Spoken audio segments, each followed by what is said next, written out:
Hey guys, tonight we're going all the way back to Tudor England, specifically to the top of the food chain. We're talking the filthy rich, the lords, the courtiers, the silk-wearing, swan-eating, portrait-commissioning elite who lived in absolute luxury while the rest of the country ate brown bread and prayed for better weather. Not the peasants, not the soldiers, not the man who died because a turnip fell on his head. Tonight, we're looking at the people who had everything and somehow still found reasons to be miserable. So before you get comfortable, I want to take a moment to genuinely thank whoever suggested this topic. You know who you are and you have excellent taste. Every topic suggestion I get shapes this channel, and I cannot tell you how much it means that you take the time to send them in. If you enjoy what I do here, please like the video, subscribe, but only if you actually want to, and drop a comment telling me where you're watching from. It's always 3 in the morning somewhere, and honestly I love that for you. Oh, and if you prefer to listen while you fall asleep, which, same, the channel is now on Spotify, links in the description. Okay, dim those lights, crack open the window if you like that cold air, maybe get a snack that's slightly better than whatever a Tudor servant was eating tonight, and get comfortable, because we've got a lot of ground to cover. Now, before we begin, let's just sit with a few questions. Have you ever wondered what it actually felt like to be obscenely wealthy in Tudor England? Like, did you wake up and immediately feel important? Or did you just wake up and immediately start worrying someone was going to steal your land? What did breakfast look like when the whole point of breakfast was to impress people? How many layers of clothing could one human body realistically tolerate before someone started a revolution? Did you ever get a moment alone, or were there just always 17 attendants watching you eat? A pair? What happened if you fell out of favour with a king? Did it happen slowly, or did you just go to bed fine and wake up in the tower? And perhaps most crucially, if you had access to the greatest chefs, the finest wines, and the most elaborate kitchens in Europe, why does everything written about Tudor food still sound like a dare? Congratulations, you've just woken up in Tudor England. The year is 1532. You are rich. You are powerful. You're wearing approximately 40 pounds of clothing. And somewhere down the hall, a man is playing a lute whether you asked for it or not. You don't just wake up in Tudor England, you're woken up, dressed, observed, and ceremonially presented to the morning as if the day itself needs to be formally introduced to you. For the wealthy, rising from bed was less of a private act and more of a small theatrical production. A body servant, or several, would appear before you had any say in the matter, ready with warm water, clean linen, and the unspoken understanding that your time was too important to be spent doing anything as pedestrian as getting yourself dressed. The first thing to understand is that you did not set an alarm. You had people for that. A groom of the chamber or a personal attendant would arrive at the designated hour, usually somewhere around 6 or 7 in the morning, because the Tudor day started early and waited for no one, not even people with titles, and begin the process of bringing you back to consciousness in a manner appropriate to your station. There was warm water for washing your face and hands. There was, if you were particularly grand, someone whose specific job was to hand you a towel. Think about that for a moment. Someone's entire career trajectory included the phrase "hands the Lord a towel." They practiced this, they took it seriously, and if they handed it to you at the wrong angle, there were consequences. The morning ritual was also, practically speaking, a meeting. Servants brought messages that had arrived overnight. A secretary might be waiting with correspondence that required an immediate decision. Your steward might need instructions about the day's household arrangements. All of this happened while you were still technically getting dressed, because the Tudor wealthy did not have the luxury of easing into the morning with a quiet cup of something warm and a few minutes of staring at nothing. The moment you were awake, you were on. And the getting dressed part, we'll get to the full horror of that in a moment, was itself a social event. Senior members of your household considered it an honour to assist you, handing you your shirt, adjusting your gown, passing you your hat with 2 hands and the correct degree of reverence. These were not just chores, they were proximity to power, and proximity to power was currency.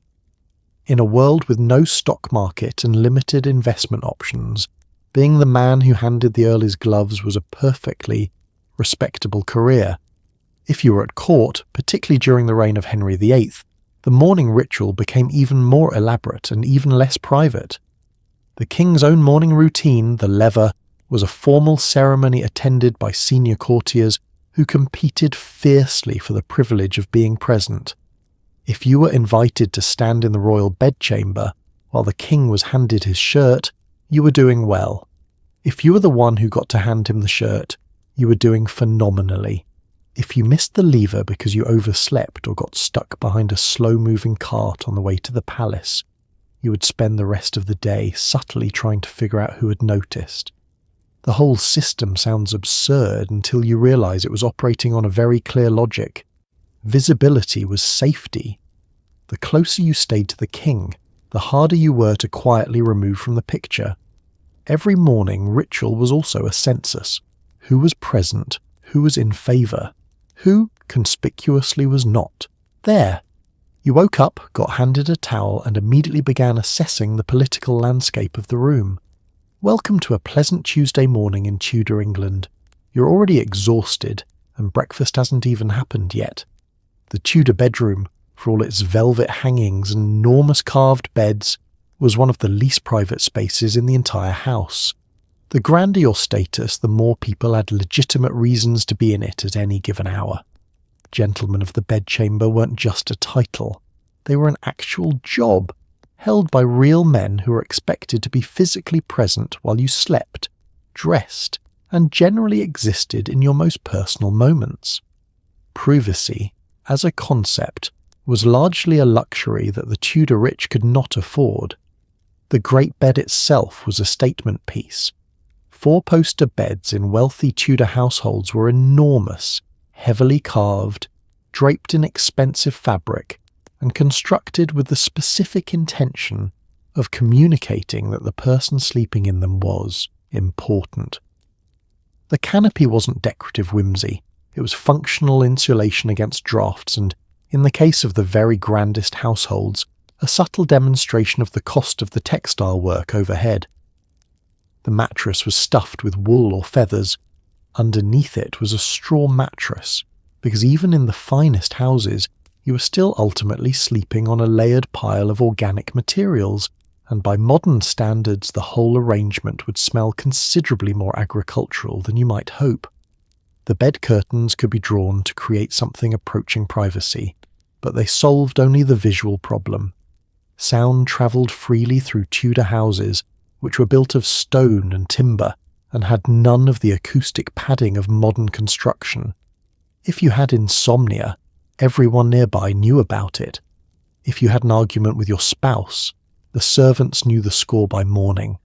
If a mouse ran across the floor at 3 a.m, that was simply a feature of the experience, not a bug. Beyond the Lord and Lady's chamber were layers of additional sleeping spaces. A personal attendant often slept in the room or just outside it.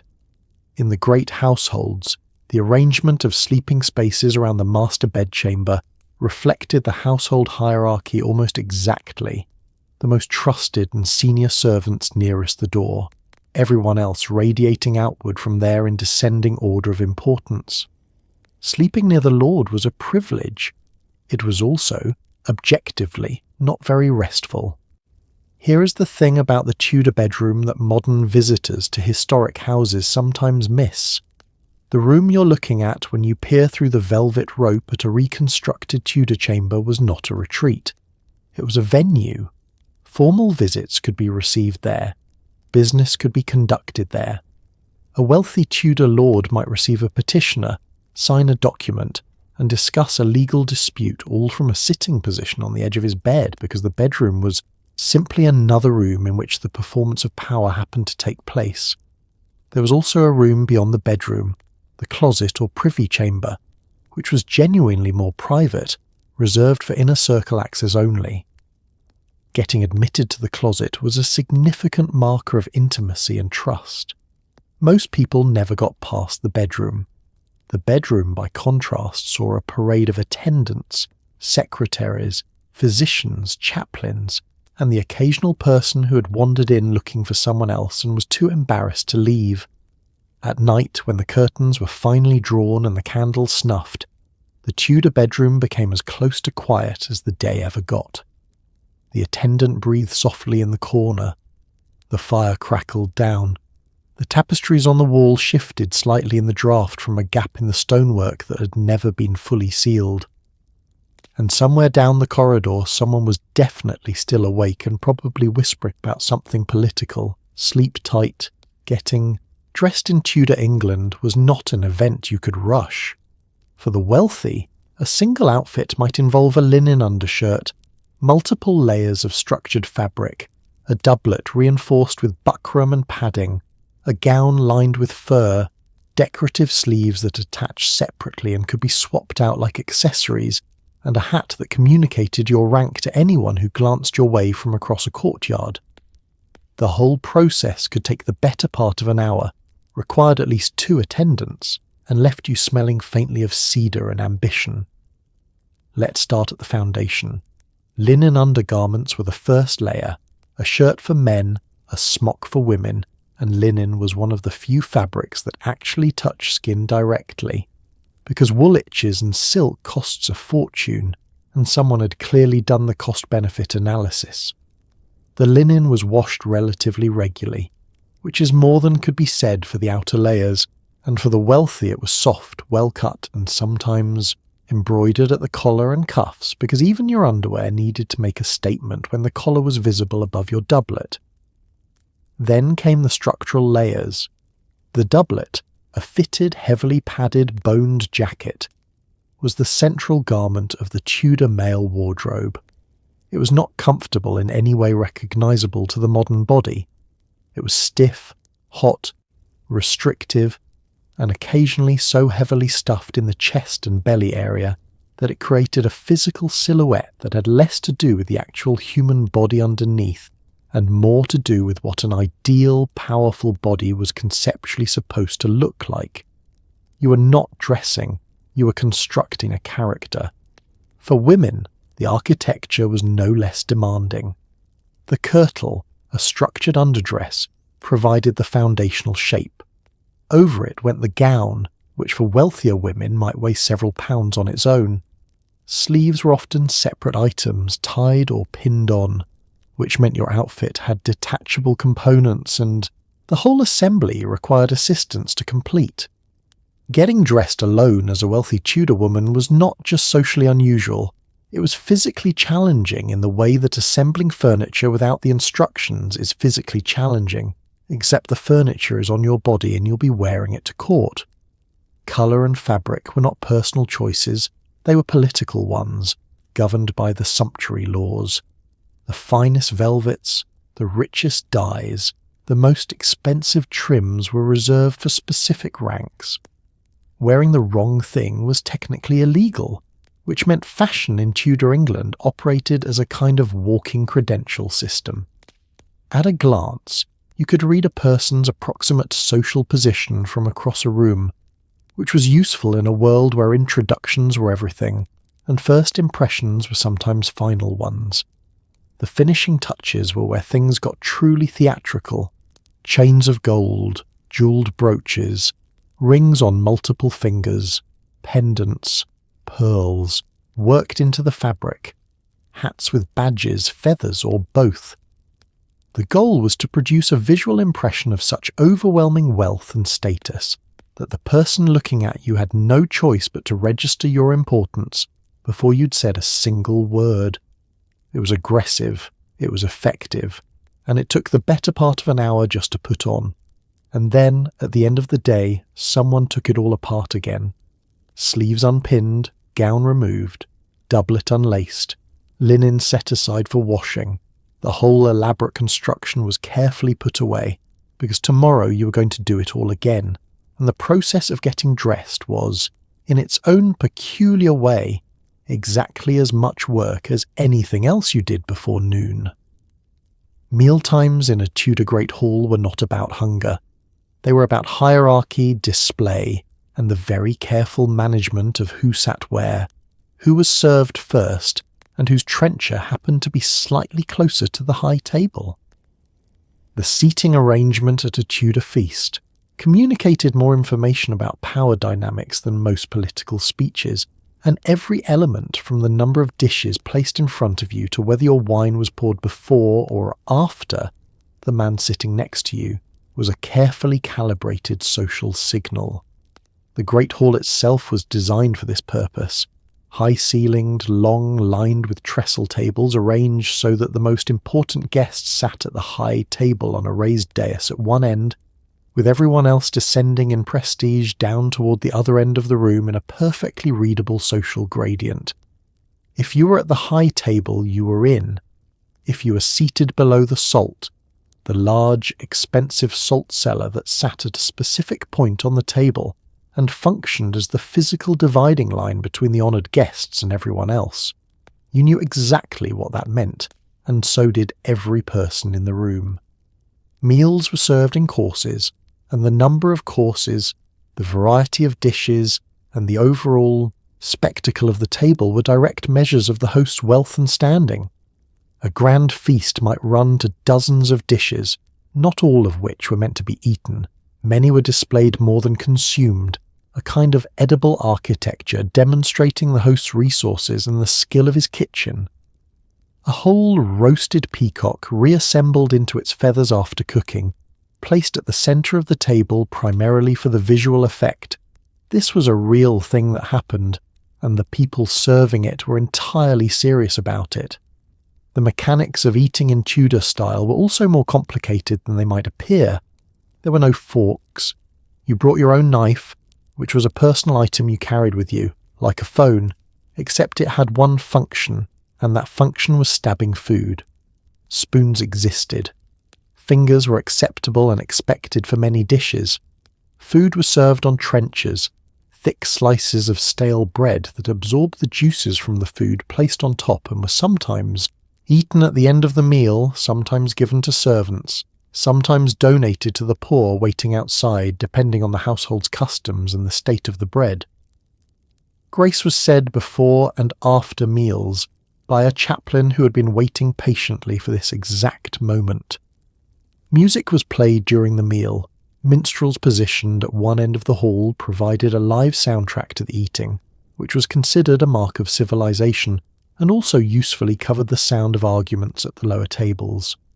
Servants moved continuously through the hall, carrying dishes from the kitchens at a pace determined by an elaborate choreography of courses and removes, each one announced and cleared with the kind of precision that implied considerable rehearsal. The lord of the hall, eating publicly, was also a demonstration of his open-handedness. The tradition of hospitality meant that members of his extended household, retainers, and even guests of relatively modest means might all be fed at his expense in the same hall, which demonstrated that he was powerful enough to provision all of them. Running a great hall was enormously expensive. The food alone for a major feast could cost what a skilled craftsman earned in months. But the alternative, appearing mean or worse, unable to afford it, was far more expensive in the currency that actually mattered, which was reputation. You ate publicly, extravagantly, and with a full audience, because in Tudor England, being seen eating well was almost as important as eating well. The Tudor wealthy ate with the specific goal of making everyone around them understand that they were wealthy. Whole roasted birds, elaborate pies with decorative crusts, dishes coloured with saffron because saffron was expensive, and that was the whole point. Subtleties, elaborate sugar sculptures made to look like castles, animals or coats of arms were placed on the table not really to be eaten, but to be admired, discussed, and used as evidence that the host had money to spend on things that were purely decorative and made of refined sugar. Meat was the centerpiece of any genuinely prestigious Tudor meal, and the variety was remarkable by any era's standards.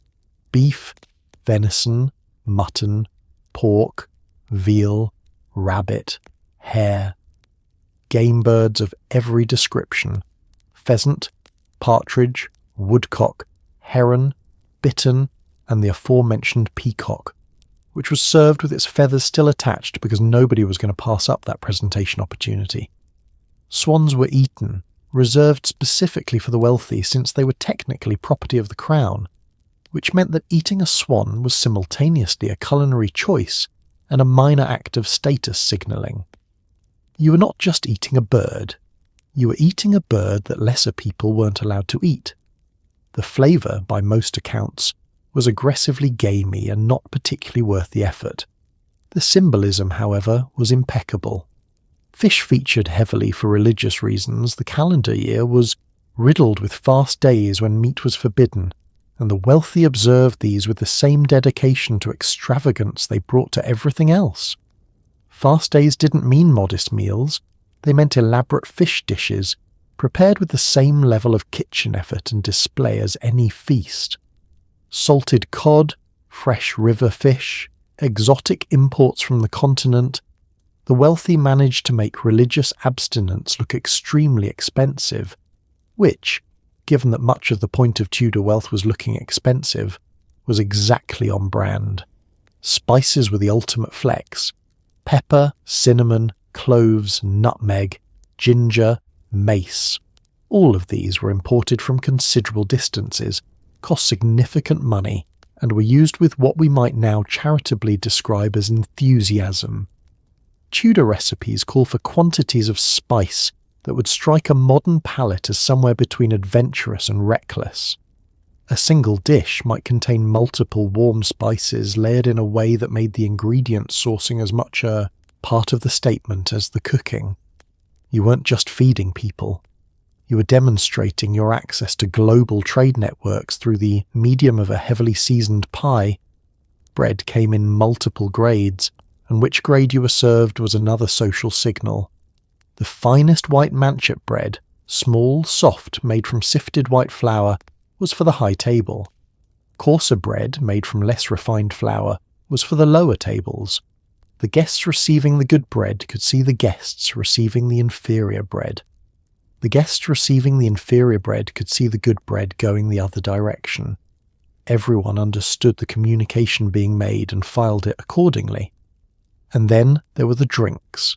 Wine, imported from France and the Mediterranean, was the prestige drink of the Tudor wealthy, and was consumed in quantities that suggest either tremendous tolerance or a pragmatic approach to the afternoon. Ale and beer were also served. Even the wealthy drank them, but the quality of your wine, the variety of your wine, and the size of your wine cellar were all markers of standing. Being a good host meant, among other things, making sure nobody's cup was empty for long. After the feast, when the guests had eaten their fill of spiced dishes and elaborate pies, and had admired the sugar castle long enough, the whole performance concluded, the tables were cleared, and everyone who had participated went home slightly full, slightly drunk, and fully aware of exactly where they stood in the world. Behind every lavish Tudor feast was a kitchen that operated somewhere between a professional military campaign and a controlled disaster. Large noble households employed entire armies of kitchen staff, master cooks, undercooks, scullions, spit-turners, pastry specialists, and a small fleet of people whose entire job was washing things. The kitchen itself was enormous, perpetually on fire in several places simultaneously, and filled with a kind of heat and noise that made any reasonable person immediately want to go lie down somewhere quiet. The kitchen in a major Tudor household was not one room, it was a complex of rooms, each dedicated to a specific function. The main kitchen with its great open hearths, the pastry house where the elaborate pies and crusts were made, the confectionery where sugar work happened, the larder, the buttery which, despite its name, handled drinks rather than butter, because medieval English had made some idiosyncratic vocabulary choices, the scullery, the saucery. Every operation in the production of a major meal had its own dedicated space, and coordinating all of them required something very close to military logistics. The fireplaces in the main kitchen were enormous, large enough in the grandest households to roast an entire ox, which was sometimes exactly what was required. The heat generated by multiple large fires burning simultaneously turned the kitchen into an environment that in summer was genuinely dangerous to work in for extended periods. Spit turners, often boys from the lower rungs of the household, given this task because the alternative employees were reserved for more skilled work, spent hours rotating the spits over the fire, a job requiring constant attention, and producing the kind of sustained physical discomfort that probably made them reconsider their career choices on a regular basis. The master cook was a position of genuine skill and genuine status. A good cook was a valuable asset, poached between noble households with the kind of competitive fervour that would make modern talent recruiters nod in recognition. The master cook oversaw the entire production, managed the junior staff, controlled the spices, and bore personal responsibility for the quality of everything that left the kitchen. Getting a dish wrong for a minor supper was embarrassing. Getting something wrong for a feast with important guests was a career-defining event, and not in a positive direction. Food storage was a constant challenge. Meat was preserved by salting, smoking, or pickling. Live animals were sometimes kept until needed, which meant the kitchen complex often included pens and coops, housing the poultry, and smaller animals that hadn't yet been processed into dinner. The smell of a large Tudor kitchen complex was, on the most generous possible account, extremely robust. On a hot August afternoon with multiple fires going and a full feast in production, it was an olfactory experience that visitors probably remember very specifically even now. The serving process was another logistical feat. Dishes had to be carried from the kitchen, which was deliberately separated from the main hall by some distance, for fire safety reasons, and arrive at the table still hot, still arranged correctly, and in the right order. The distance between kitchen and hall could be considerable in large houses, and the timing required to coordinate the removal of one course with the presentation of the next while keeping everything warm in transit was genuinely complex. Covered dishes, warming techniques, and a very organised hierarchy of serving staff all contributed to making the experience at the table look effortless, which it absolutely was not. Every quiet, seamless feast in the Great Hall was underwritten by a kitchen that had been in a state of controlled chaos since before dawn. You ate elegantly. Nobody thought about what that cost. In Tudor England, the number of servants you employed was not merely a practical consideration, it was your primary form of advertising. A great lord might have hundreds of people in his household, many of whom performed jobs that barely needed doing, simply because having them there demonstrated that you could afford to have them there. A gentleman usher to clear your path through a corridor, a carver to cut your meat, a cupbearer to hand you your cup in a way that was ceremonially distinct from simply picking it up. Yourself. The household was organised into a strict hierarchy that mirrored, and in some cases amplified, the social hierarchy of Tudor England more broadly. At the top sat the Lord Chamberlain or Steward, who managed the entire domestic operation and whose authority over the household was, within that sphere, almost absolute. Below them, a series of specialised officers overseeing each department: the kitchens, the stables, the chapel, the chambers, the financial accounts. Below them, the upper servants, gentlemen and gentlewomen of the household who occupied their positions partly as service and partly as a mark of their own family's standing, because placing a younger son or daughter in a great household was considered an advantageous arrangement. Below them, the yeomen and grooms. At the base, the pages and the various positions that sounded important, but mostly involved carrying things. Many of the upper servants were themselves from gentle or even noble families. Serving in a great household wasn't the indignity it might appear to a modern eye. It was an education in manners, politics, and social navigation. A boy who spent his formative years in a duke's household, learning how to move through rooms correctly, address superiors appropriately, and absorb the behavioural codes of the upper aristocracy, was being set up for a career that required exactly those skills. The household was a finishing school that happened to involve quite a lot of actual work. The sheer scale of provisioning a large household was staggering. Accounts survive from Tudor great houses recording the quantities of food, fuel, and supplies consumed annually, numbers that suggest the household functioned more like a small town than a domestic establishment. Hundreds of people were fed daily. Stables housed dozens of horses. The laundry alone was a substantial operation. Managing it all required record-keeping, accounting, negotiation with suppliers, and the kind of organisational energy that today would be recognised as running a mid-sized business. And then there were the personal attendants, the servants whose job was not the household broadly, but you specifically. Your body servant, your secretary, the man who looked after your horses, the woman who looked after your wardrobe. These were the people whose lives were organised entirely around the rhythms of your day, your needs, your moods, and your schedule. They were present for almost everything. They saw you at your best and considerably more often at your worst.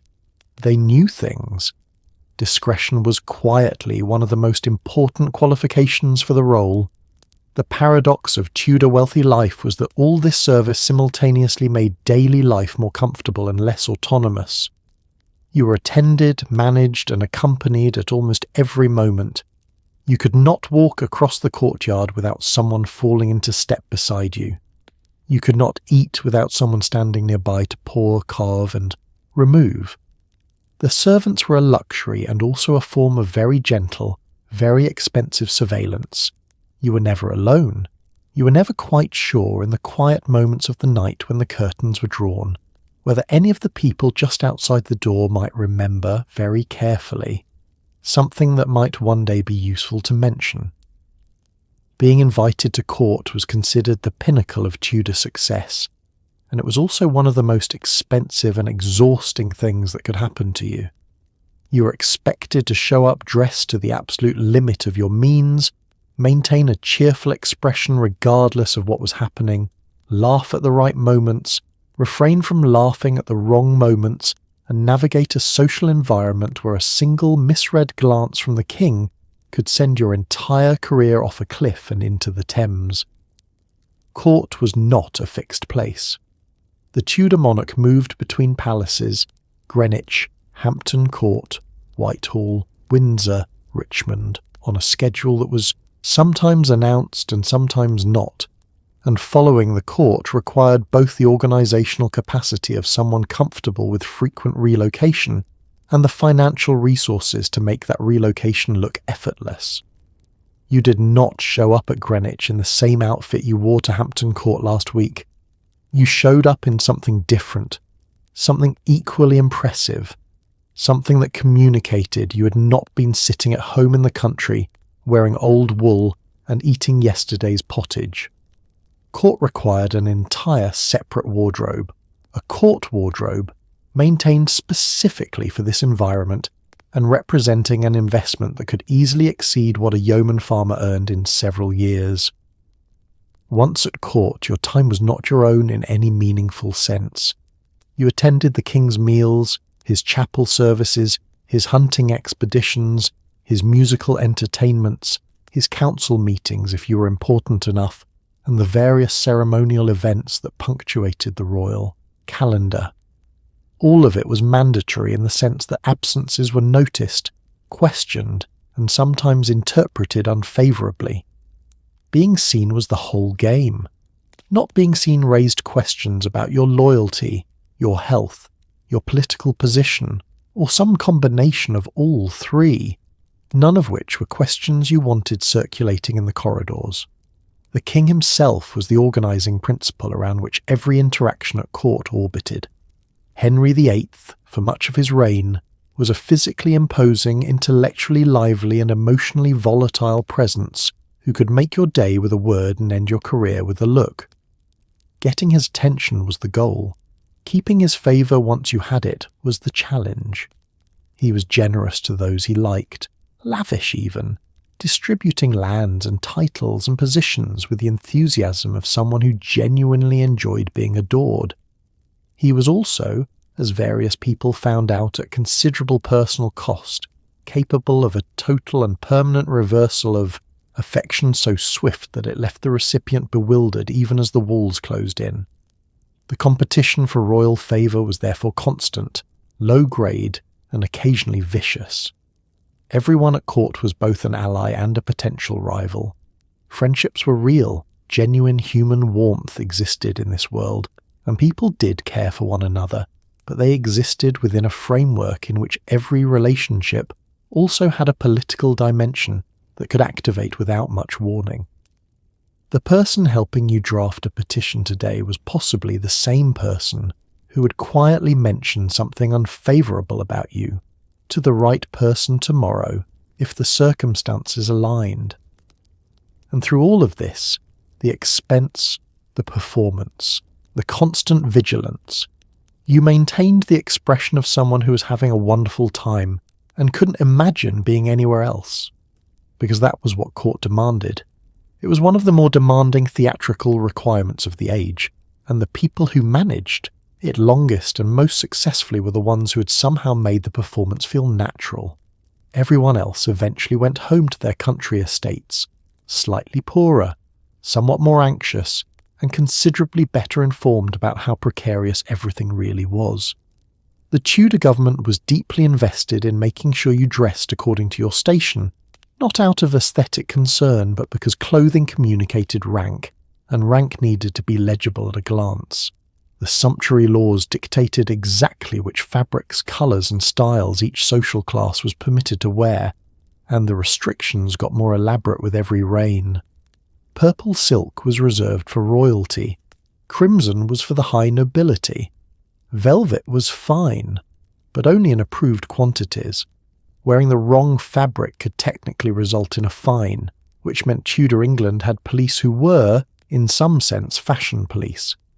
The logic behind the sumptuary laws was straightforward, if somewhat unflattering, about the anxieties of the ruling class. If anyone could dress like an aristocrat, you could no longer tell who was an aristocrat. The visual language of rank, the thing that allowed you to identify, at 50 paces, whether the person walking toward you was someone you needed to bow to or someone who needed to bow to you, would break down entirely. The whole social order depended on legibility, and clothing was one of its primary texts. Allowing a successful merchant to walk around in purple silk was not just a fashion problem, it was a conceptual crisis. In practice, the laws were not perfectly enforced. Wealthy merchants and rising gentry did wear fabrics and colours that were technically above their permitted grade, and the fines, when issued, were often absorbed as simply the cost of dressing the way you wanted to dress. But the laws still shaped behaviour, because the worst-case consequences of a sumptuary violation were not the fine. The worst case was being publicly conspicuous, in the wrong way at court, where people noticed everything, remembered everything, and were constitutionally inclined to interpret overreach in one area as evidence of overreach in others. For those at the genuine top of the hierarchy, the great nobility, the senior courtiers, the sumptuary laws were less a restriction and more a guarantee. You had the right to wear what others could not. Your velvet was legal. Your crimson was protected. When you walked into a room wearing the fabrics that your rank entitled you to, you were wearing that entitlement visibly and literally on your body, which was satisfying in the way that being right is satisfying when you have documentation to prove it. The actual business of procuring fine clothing for the Tudor wealthy was a substantial commercial and logistical operation. Fine woolens came from England's own cloth industry, but the most prestigious fabrics, Italian silks, Flemish velvets, luxury brocades worked with gold and silver thread, were imported at considerable expense. London's merchant community included specialist importers of luxury textiles, and a great household might spend sums on a single year's clothing that would seem extraordinary even adjusted for inflation. Buttons alone, particularly jewelled or enamelled ones, could cost more than a skilled worker's monthly wage. There were also accessories, which operated by their own complex grammar. The wrong hat in the wrong context was a statement, whether you meant it to be or not. The angle at which you wore it, whether the brim was turned up or down, the badge pinned to the front communicating your allegiances. Gloves of specific styles indicated specific occasions. The length of a gown indicated your seriousness of purpose, or lack thereof. Getting dressed in Tudor England required fluency in a visual language that most people absorbed from childhood, and getting it wrong, or being seen to have gotten it wrong, was the kind of social stumble that people at court would still be mentioning in passing several months later, in a tone of voice suggesting they had completely forgiven you for it. Here is the part where it becomes necessary to revisit some assumptions about the good old days of Tudor luxury. The wealthy certainly had better access to water, linen, and fragrant herbs than everyone else, but the baseline of personal hygiene in 16th century England would not pass modern inspection by any metric. Bathing happened, but not frequently, not necessarily thoroughly, and not in conditions that would be recognisable as pleasant. The rich smelled better than the poor, primarily because they could afford to layer their smell with more expensive things. Bathing in the full immersion sense, a wooden tub, heated water, actual submersion, did occur in wealthy Tudor households, but it was not a daily event. It was not even a weekly event for most people.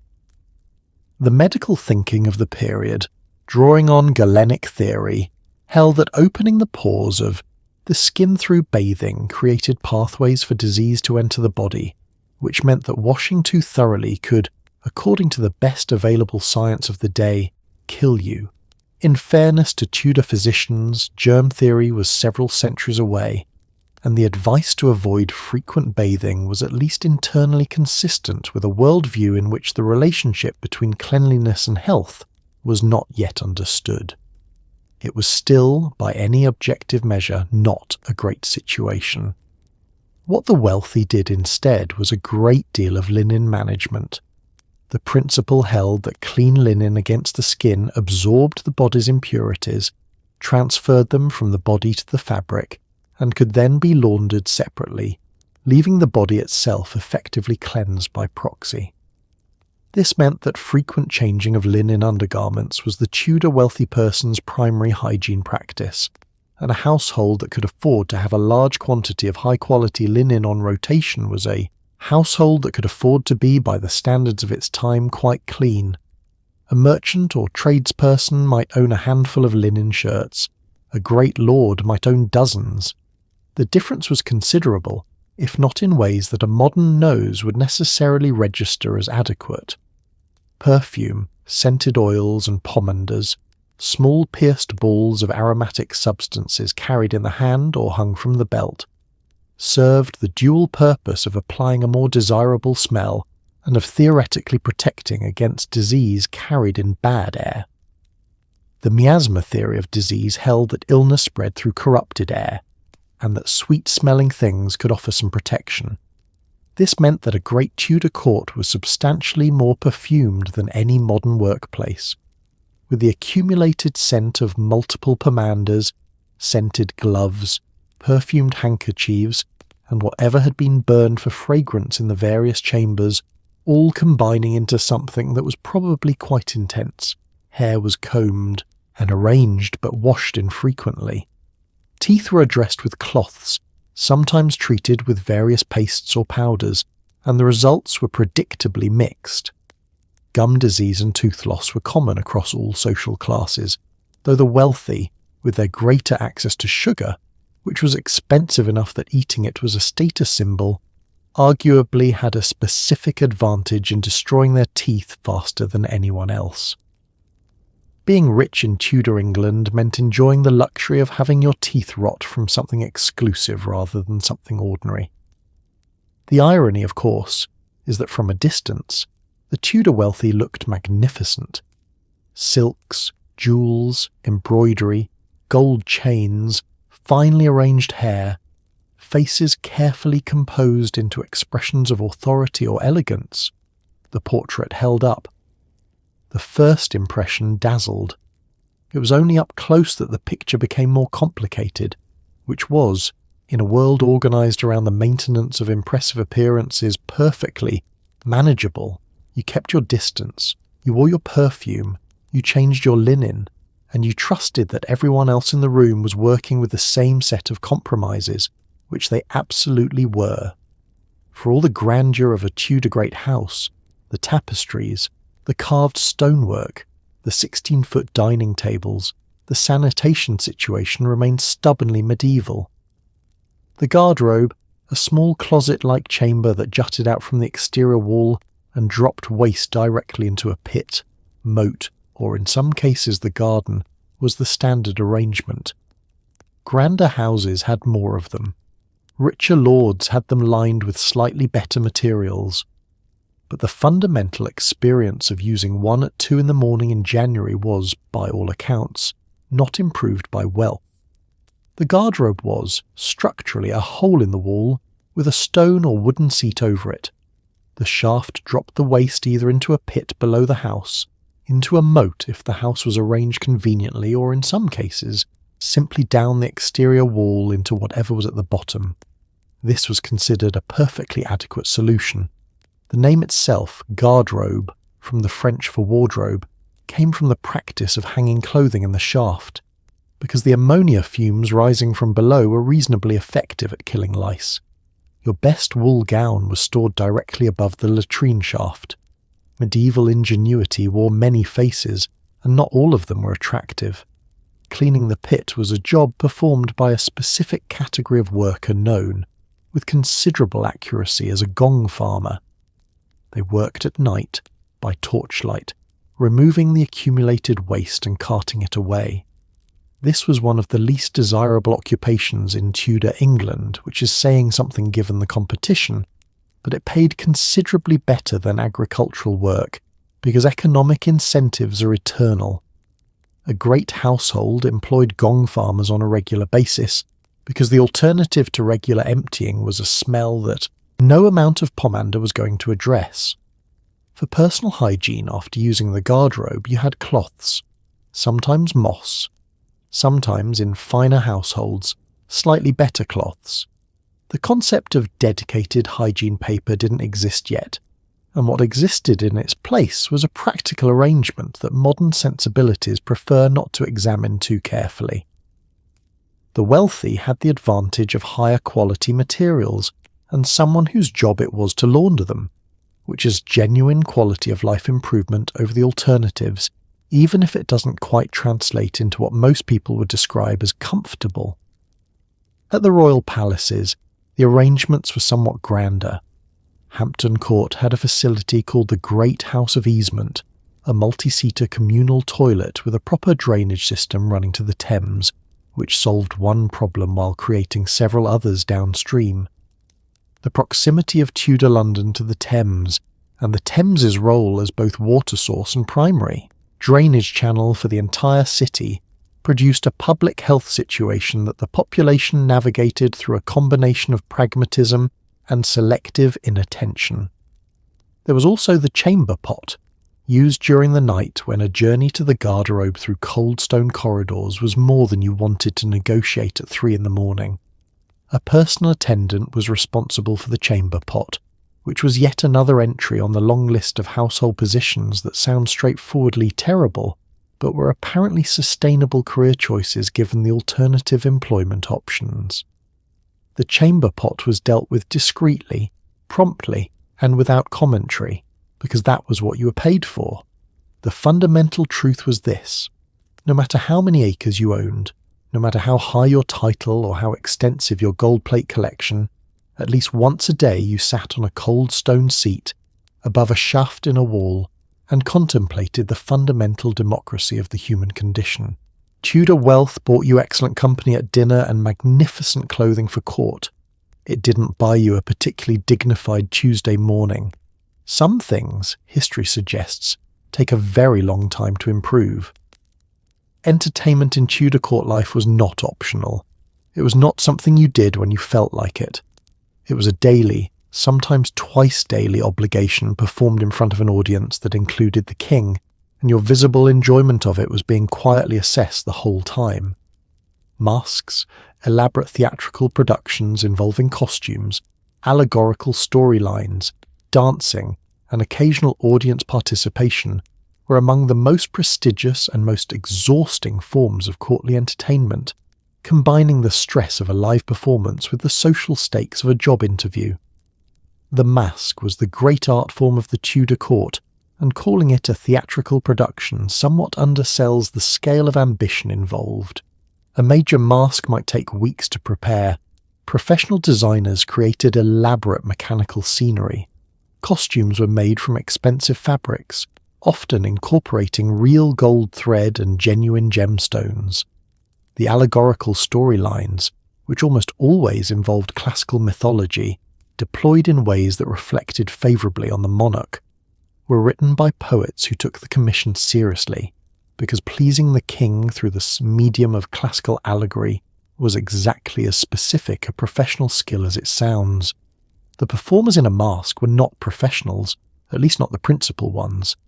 The main roles were taken by courtiers, lords and ladies of high rank who danced, wore the costumes, and acted out the allegorical scenes, emerging at the climax to dance with members of the audience in a moment of theatrical participation that was theoretically spontaneous and actually rigorously choreographed.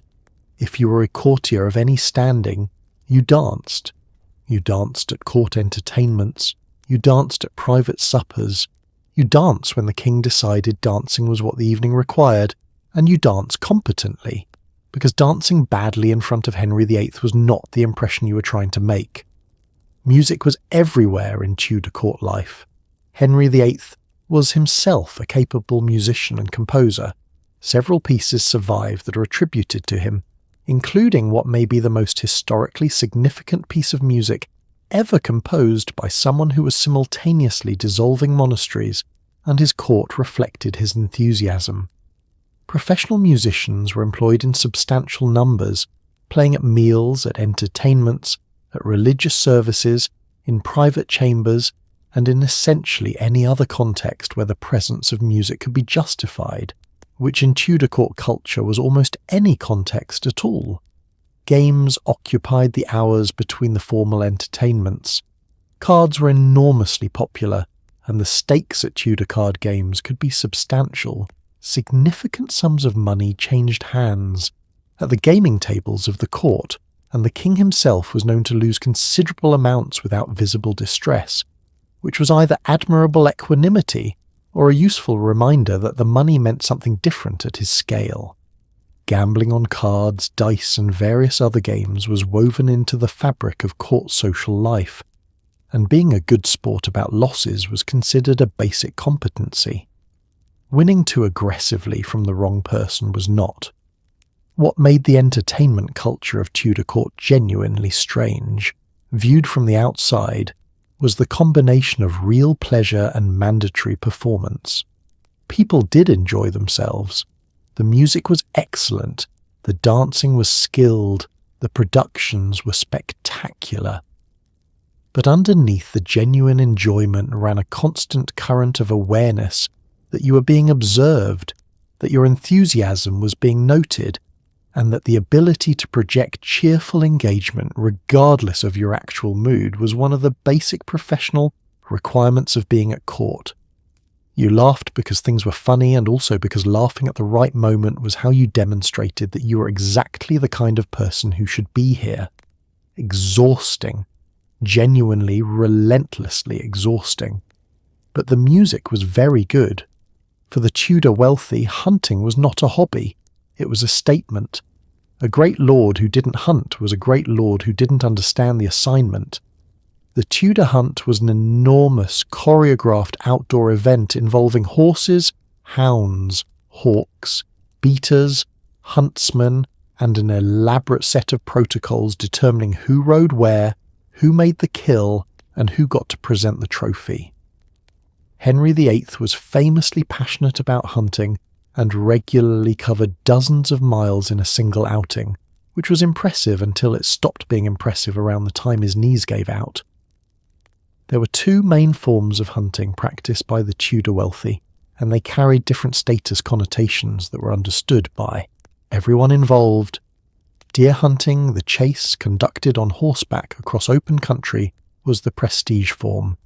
It required good horses, good hounds, significant acreage, and the kind of physical stamina that the Tudor upper class cultivated partly because it looked good, and partly because sitting on a horse for 6 hours across difficult terrain genuinely required it. The culminating ritual of the hunt, called the unmaking, the ceremonized butchering of the deer, according to a specific protocol with particular parts assigned to particular participants, and the hounds rewarded in a prescribed manner, was a skilled performance in its own right, and knowing how to do it correctly was a mark of proper aristocratic education. Falconry was the other great hunting tradition, and it carried its own elaborate status grammar. Different birds were appropriate for different ranks: a goshawk for a yeoman, a peregrine falcon for an earl, a gerfalcon for a king, and owning the right bird for your station, maintaining it in good condition, and flying it with skill were all markers of your place in the social order. A well-trained hawk was a valuable and expensive object that required a specialist falconer to maintain it, took years to properly train, and could produce in a successful flight a moment of genuine beauty that Tudor courtiers found moving enough to write poetry about, which tells you something about the aesthetic values of the period. The parks and forests attached to great Tudor houses were not the open countryside you might imagine. They were managed environments, enclosed deer parks with paled boundaries, carefully maintained to support a sufficient deer population for regular hunting, staffed by keepers whose job was to protect the game from poachers and maintain the habitat. The right to hunt deer was legally restricted to the wealthy, and poaching, taking game from land you had no right to hunt, was a serious offence with serious consequences. This was partly practical game management and mostly a statement about who owned the natural world and who was permitted to enjoy it. Royal forests were an even more extreme version of this arrangement.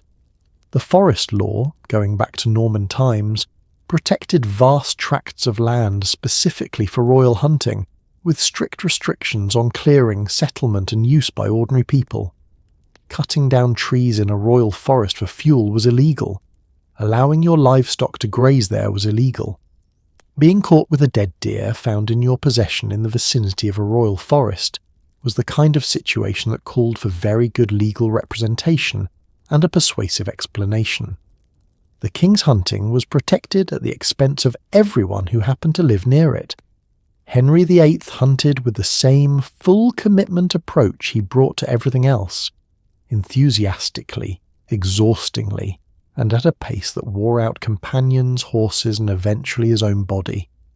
In his younger years he was genuinely athletic, capable of extraordinary physical output, and the hunt was one of his primary pleasures. As age and injury accumulated, the pace slowed, but the passion did not. The parks around his palaces were maintained with the same administrative seriousness as his treasury. If you were invited to hunt with the king, you went. You kept up. You expressed enjoyment convincingly. And when he made the kill, you reacted with exactly the right degree of admiring enthusiasm. You had, after all, been in training for this your entire adult life. If you were rich in Tudor England and you hadn't built at least one substantial wing onto your house recently, people were going to start asking questions. The great Tudor country house was not primarily designed for comfort. It was designed for impact. Long gallery windows that flooded the interior with light. elaborate plasterwork ceilings, symmetrical facades with decorative chimneys that could be seen from half a mile away. Every architectural choice was a calculated display of resources, connections, and the deeply held belief that your guests should feel slightly overwhelmed the moment they rode through your gatehouse. The gatehouse itself deserves a moment. In earlier periods, the gatehouse of a great house had been a genuinely defensive structure. Thick walls, portcullis, the whole arrangement. By the Tudor period, the defensive function had been largely superseded, but the gatehouse remained because it served a different and arguably more important purpose. It was the announcement. Riding up to a Tudor gatehouse told you everything the owner wanted you to know about them before you'd even entered the property. Its height, its towers, its decorative carving, the heraldic devices carved above the archway communicating the family's lineage and alliances in stone for the benefit of anyone who hadn't already been briefed. The gatehouse was a title page, and the house beyond it was the book. Inside, the arrangement of rooms communicated hierarchy through space, with the same precision that the seating at a great hall communicated it through proximity. The great hall itself remained the central public room, even as its function shifted away from the communal dining of the medieval household toward a more ceremonial role.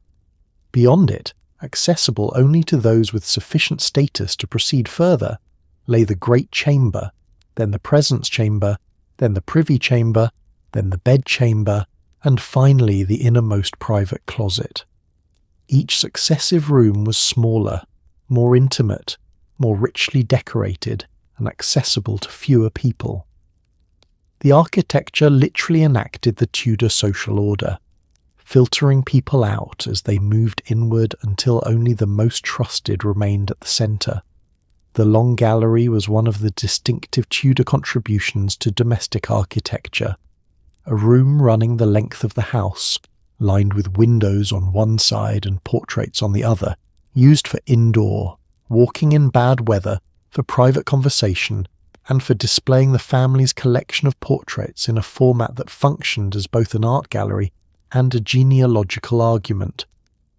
Walking the Long Gallery meant walking past the faces of your ancestors, your royal connections, and occasionally the king himself if you'd been given a portrait, all of it arranged to tell a specific story about who your family was and how long they'd been important.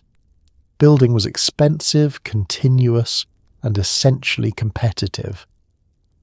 When you heard that your neighbour had added a new great chamber with a plasterwork ceiling from Italian craftsmen, the pressure to respond with something equally impressive was real.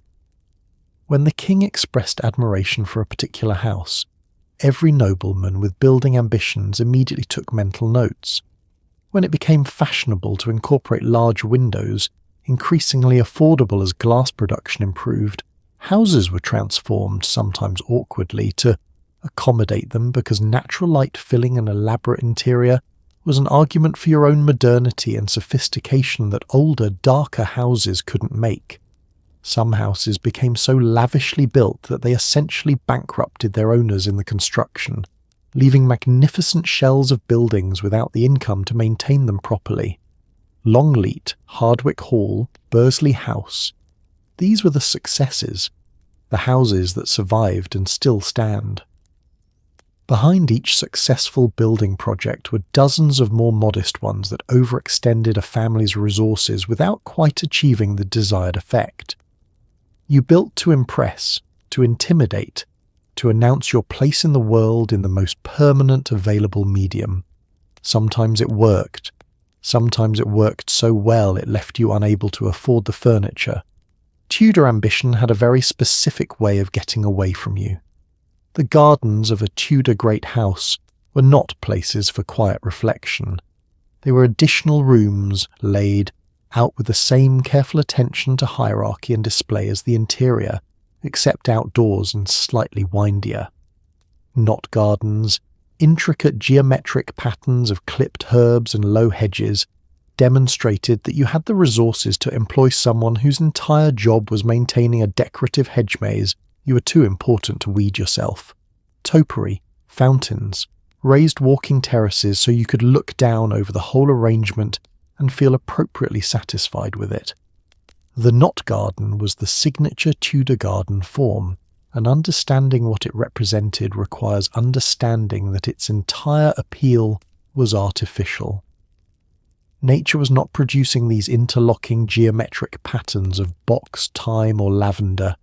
Someone, several someones actually, was producing them by imposing rigid human order on plant material that would, left to its own devices, grow however it wanted.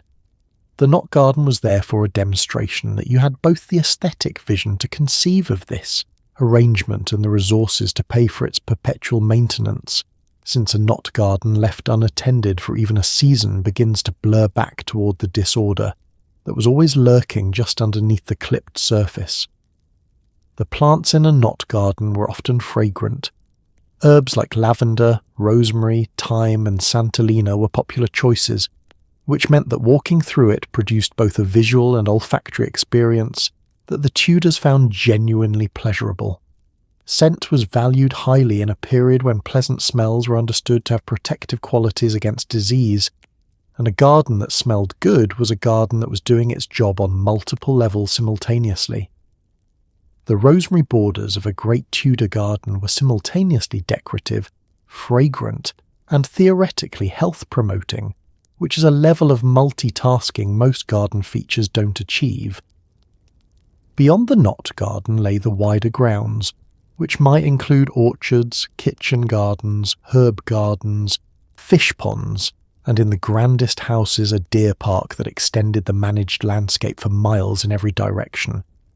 The kitchen garden was a practical installation, vegetables, fruit, culinary herbs, but even here the layout tended toward geometric order, because the Tudor eye found irregular arrangements vaguely unsettling, and the demonstration of control over the natural world extended even to the cabbage rows.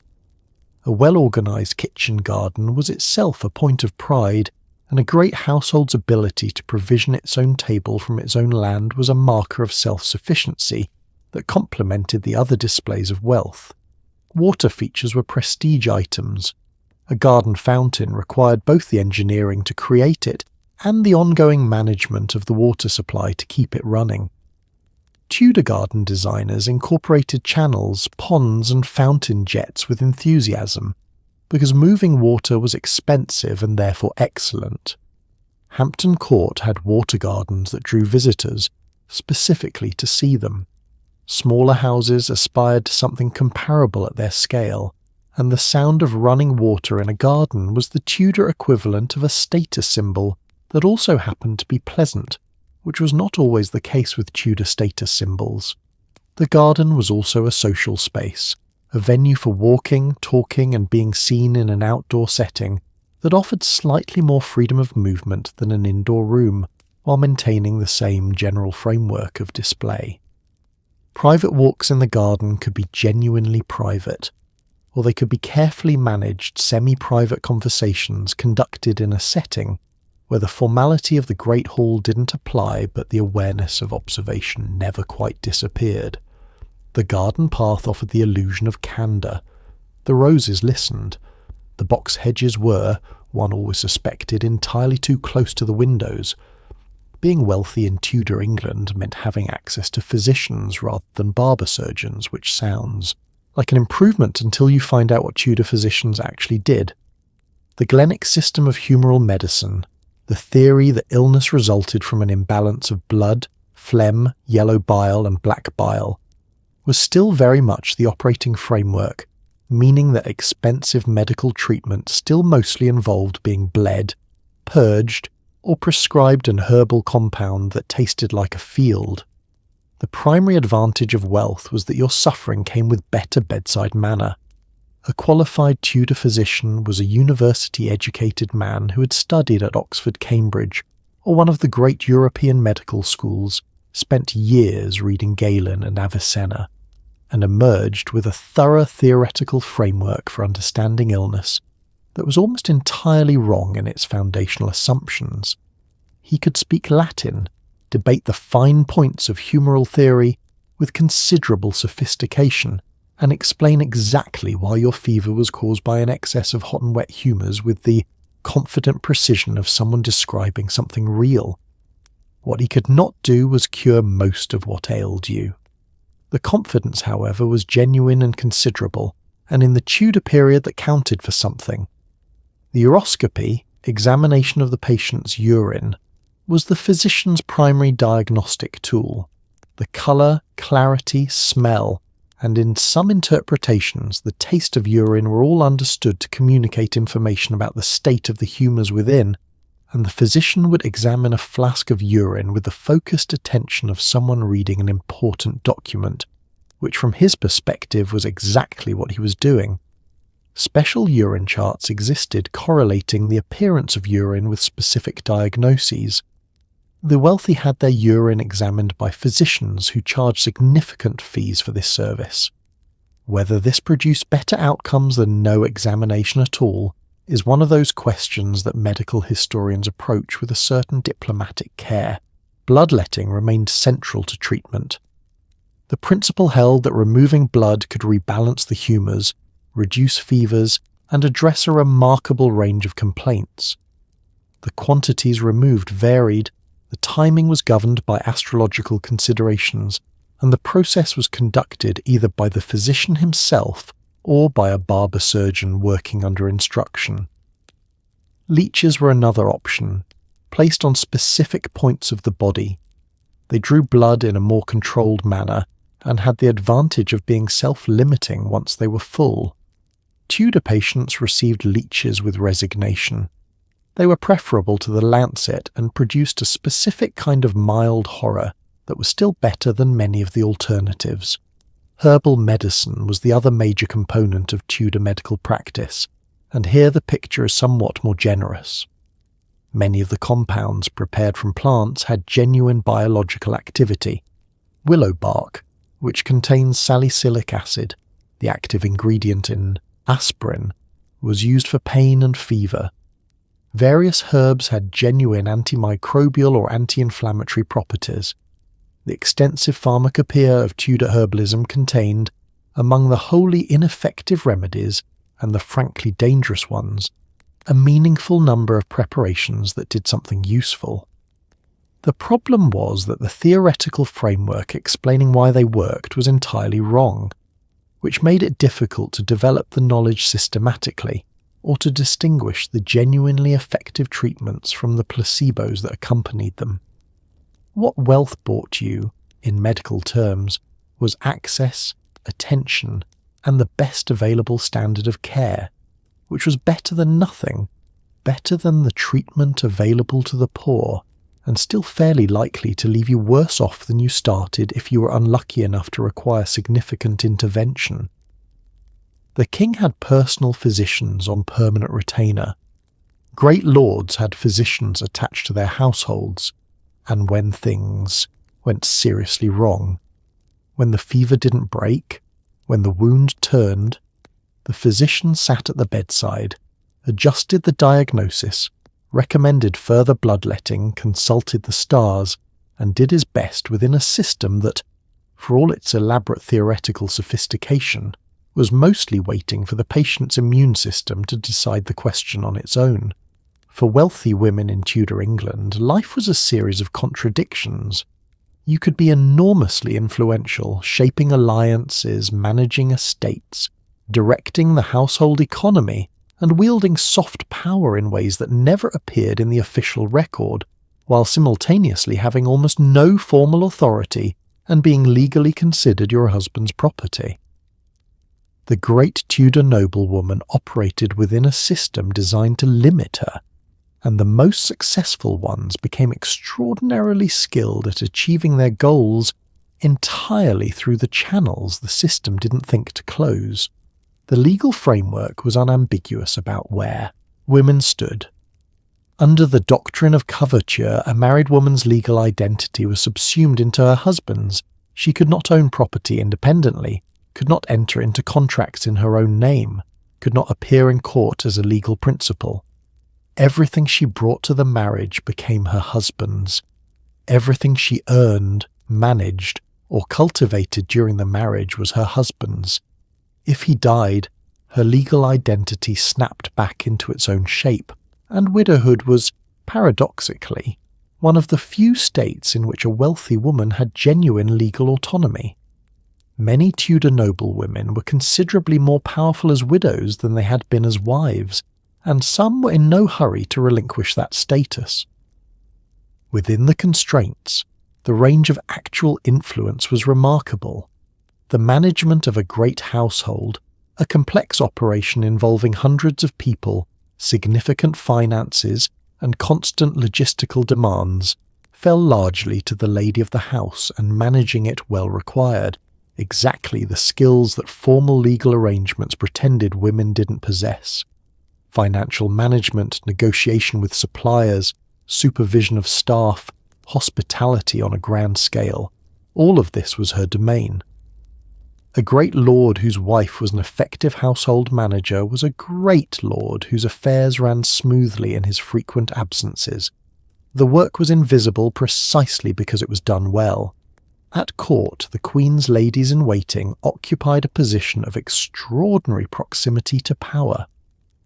Being a gentlewoman of the Privy Chamber placed you in daily, intimate contact with the Queen, helping her dress, accompanying her, reading to her, sitting with her in the closest private spaces of the palace.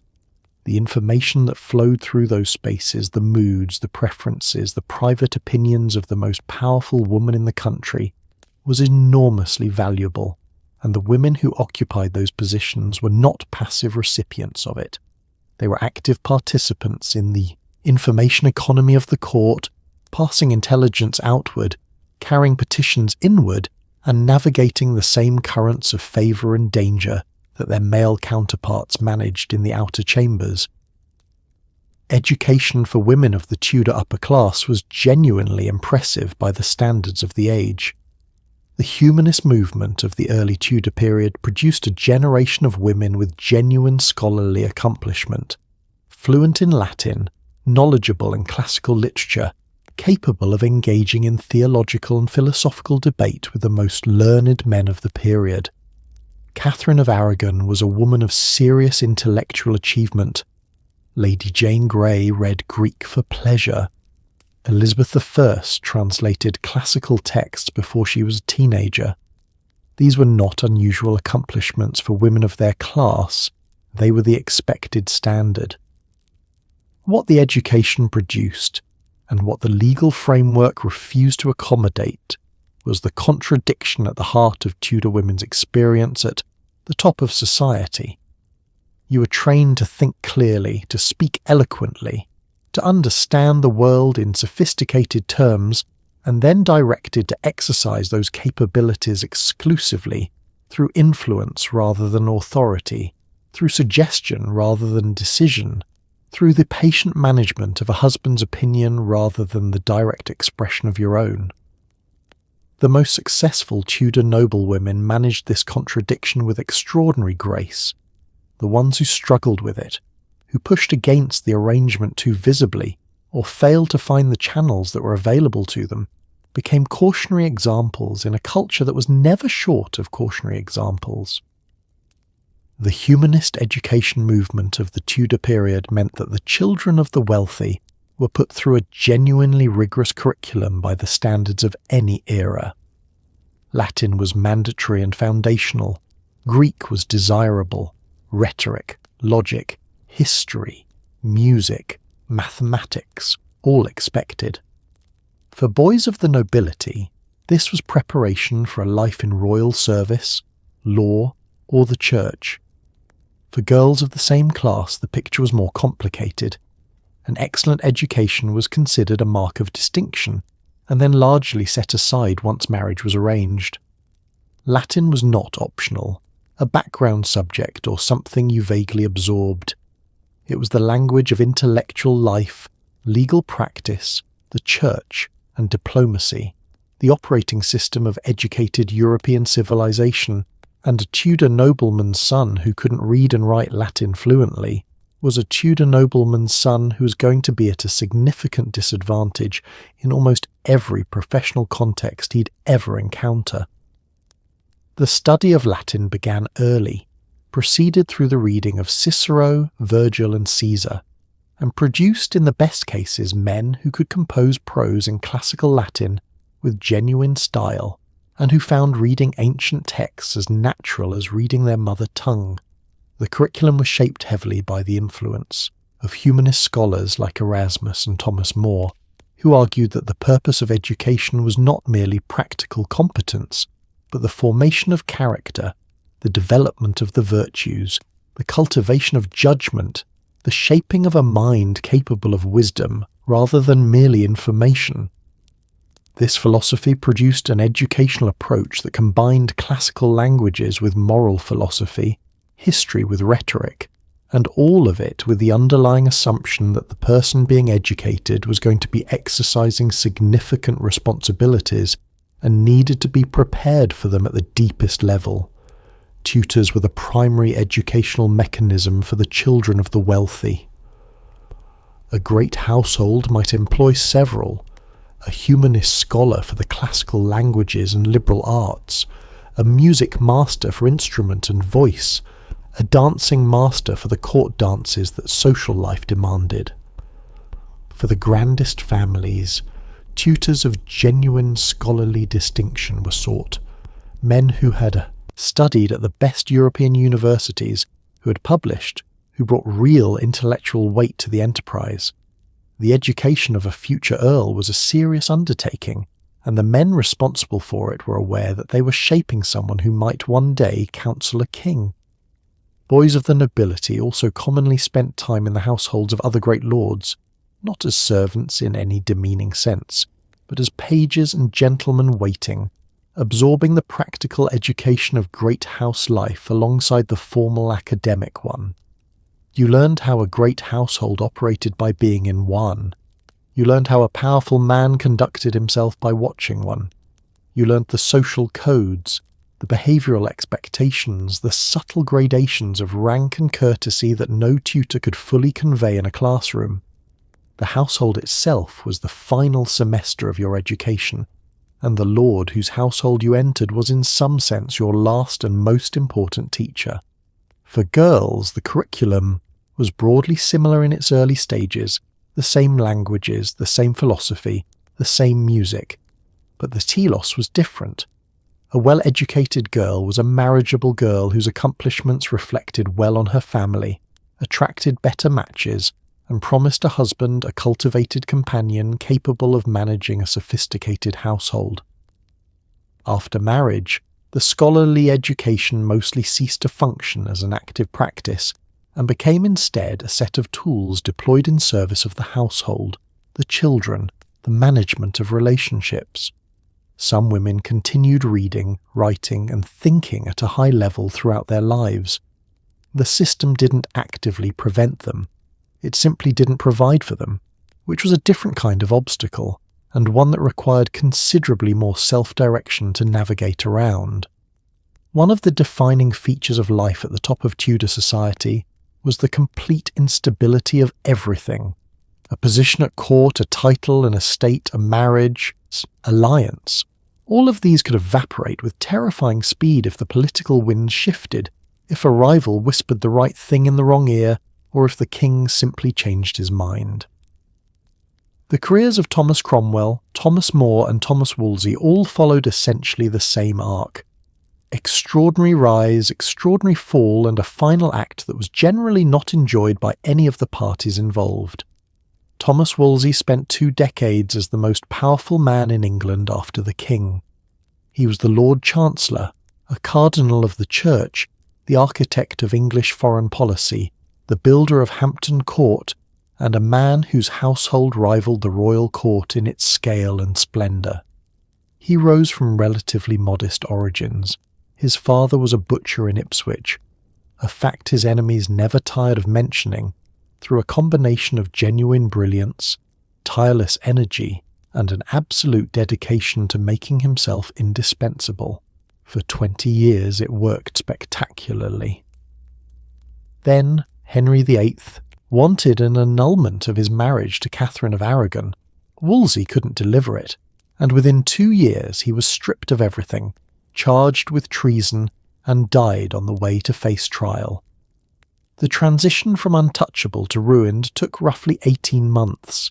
He had seen it happen to others and had not imagined it could happen to him. Thomas More's case was different in texture but similar in structure. More was a man of genuine principle, a humanist scholar, the author of Utopia, a lawyer of exceptional skill, and a man whose integrity was so widely acknowledged that Henry VIII trusted him as Lord Chancellor precisely because everyone knew he couldn't be bought. Then Henry asked him to endorse the break with Rome and the declaration of royal supremacy over the Church, and More, a devout Catholic who had built his entire life around the primacy of conscience, quietly declined to offer the endorsement. He didn't attack the king. He didn't organise opposition. He simply refused to say yes and exercise the right to remain silent on the question. In Tudor England, silence on the question of the king's supremacy was interpreted as opposition, and opposition was treasonous. He was executed in 1535. The principle that had made him trustworthy in times of agreement made him dangerous in times of disagreement, and the king was not in the habit of allowing dangerous men to remain at large. The Tower of London loomed over Tudor political life as both a physical and psychological reality.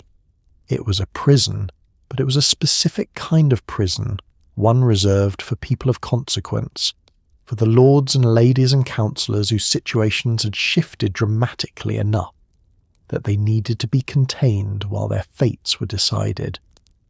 Being sent to the Tower was not automatically a death sentence.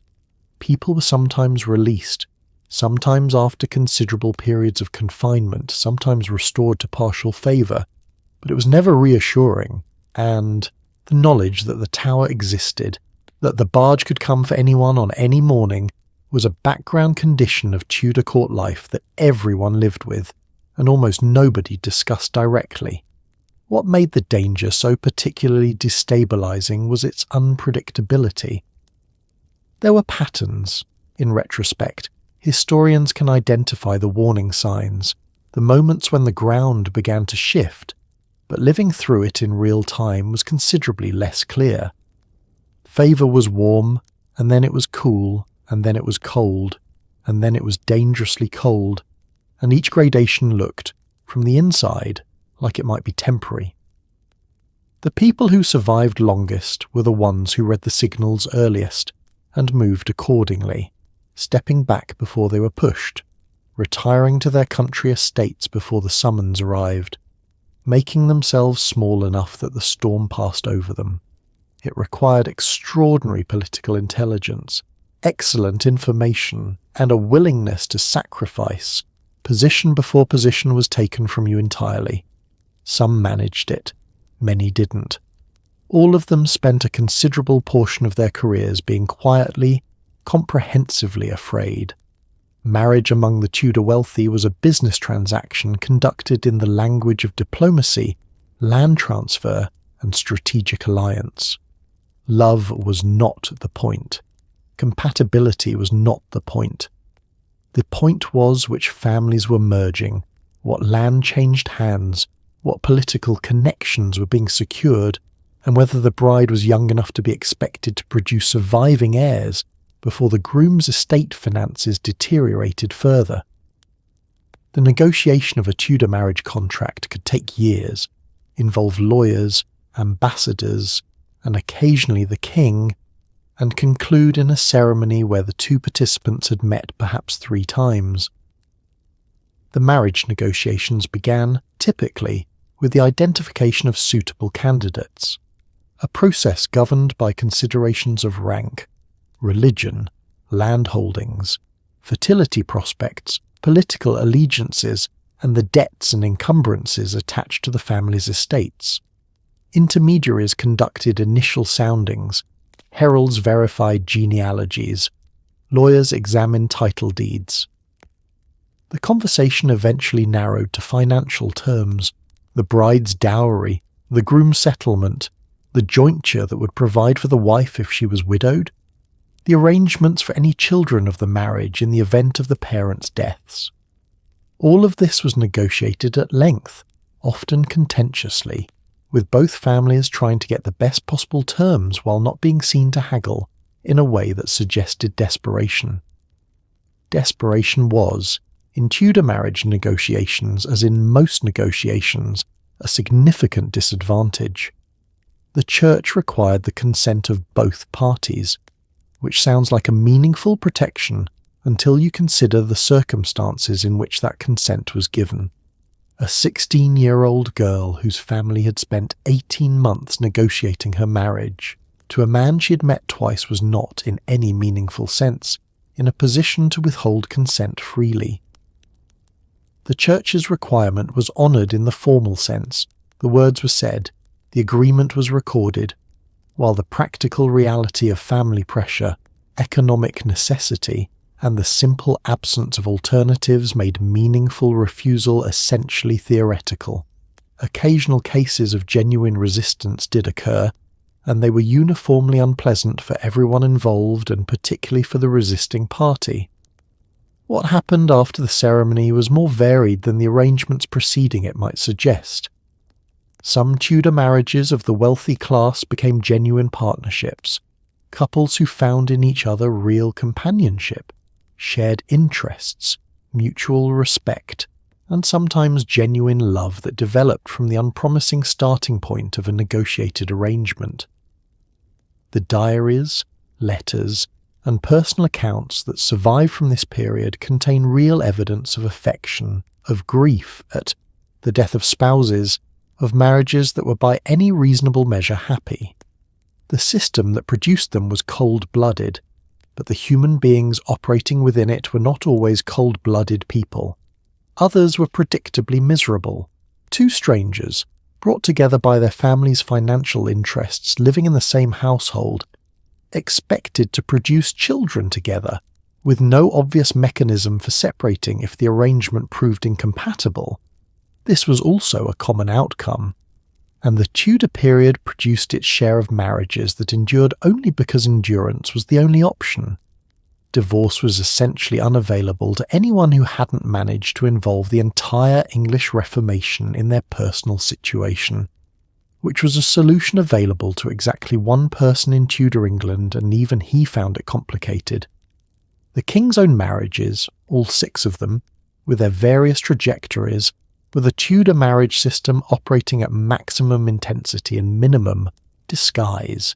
Each one was a negotiation, a political calculation, a dynastic requirement, a personal desire, and eventually a problem, intersecting in combinations that managed to be simultaneously unique to Henry's specific situation and entirely representative of how the Tudor wealthy understood marriage to work. Alliance, convenience, desire, and the brutal arithmetic of succession, all of it was there, just more visibly than most, and with considerably more paperwork.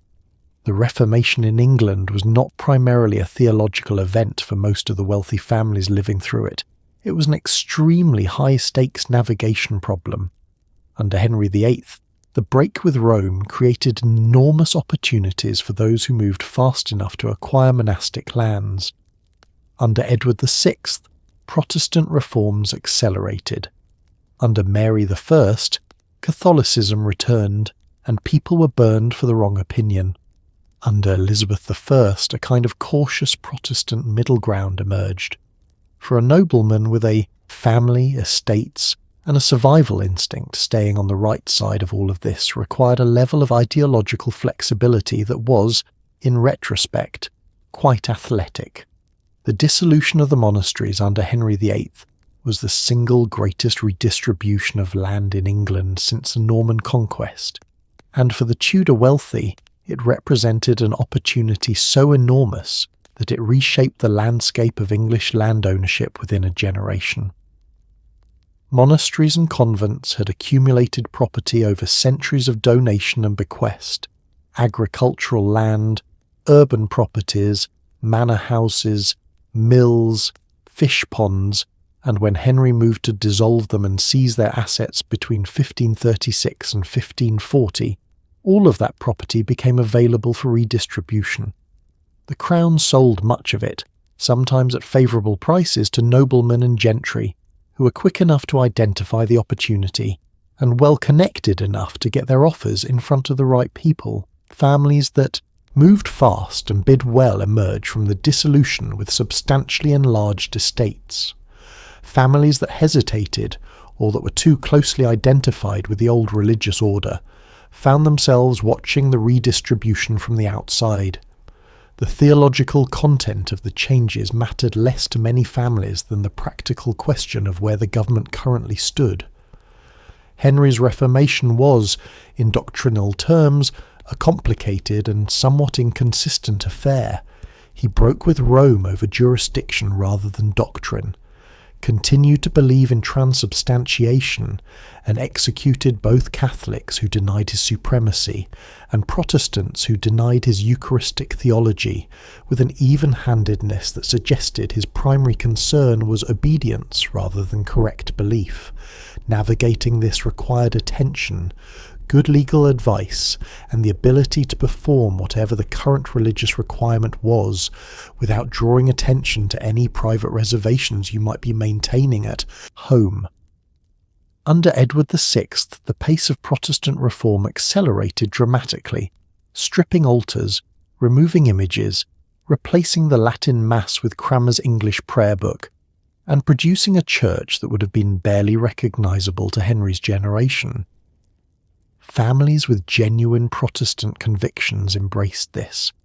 Families with private Catholic sympathies performed the required compliance while keeping a quieter devotional life behind closed doors.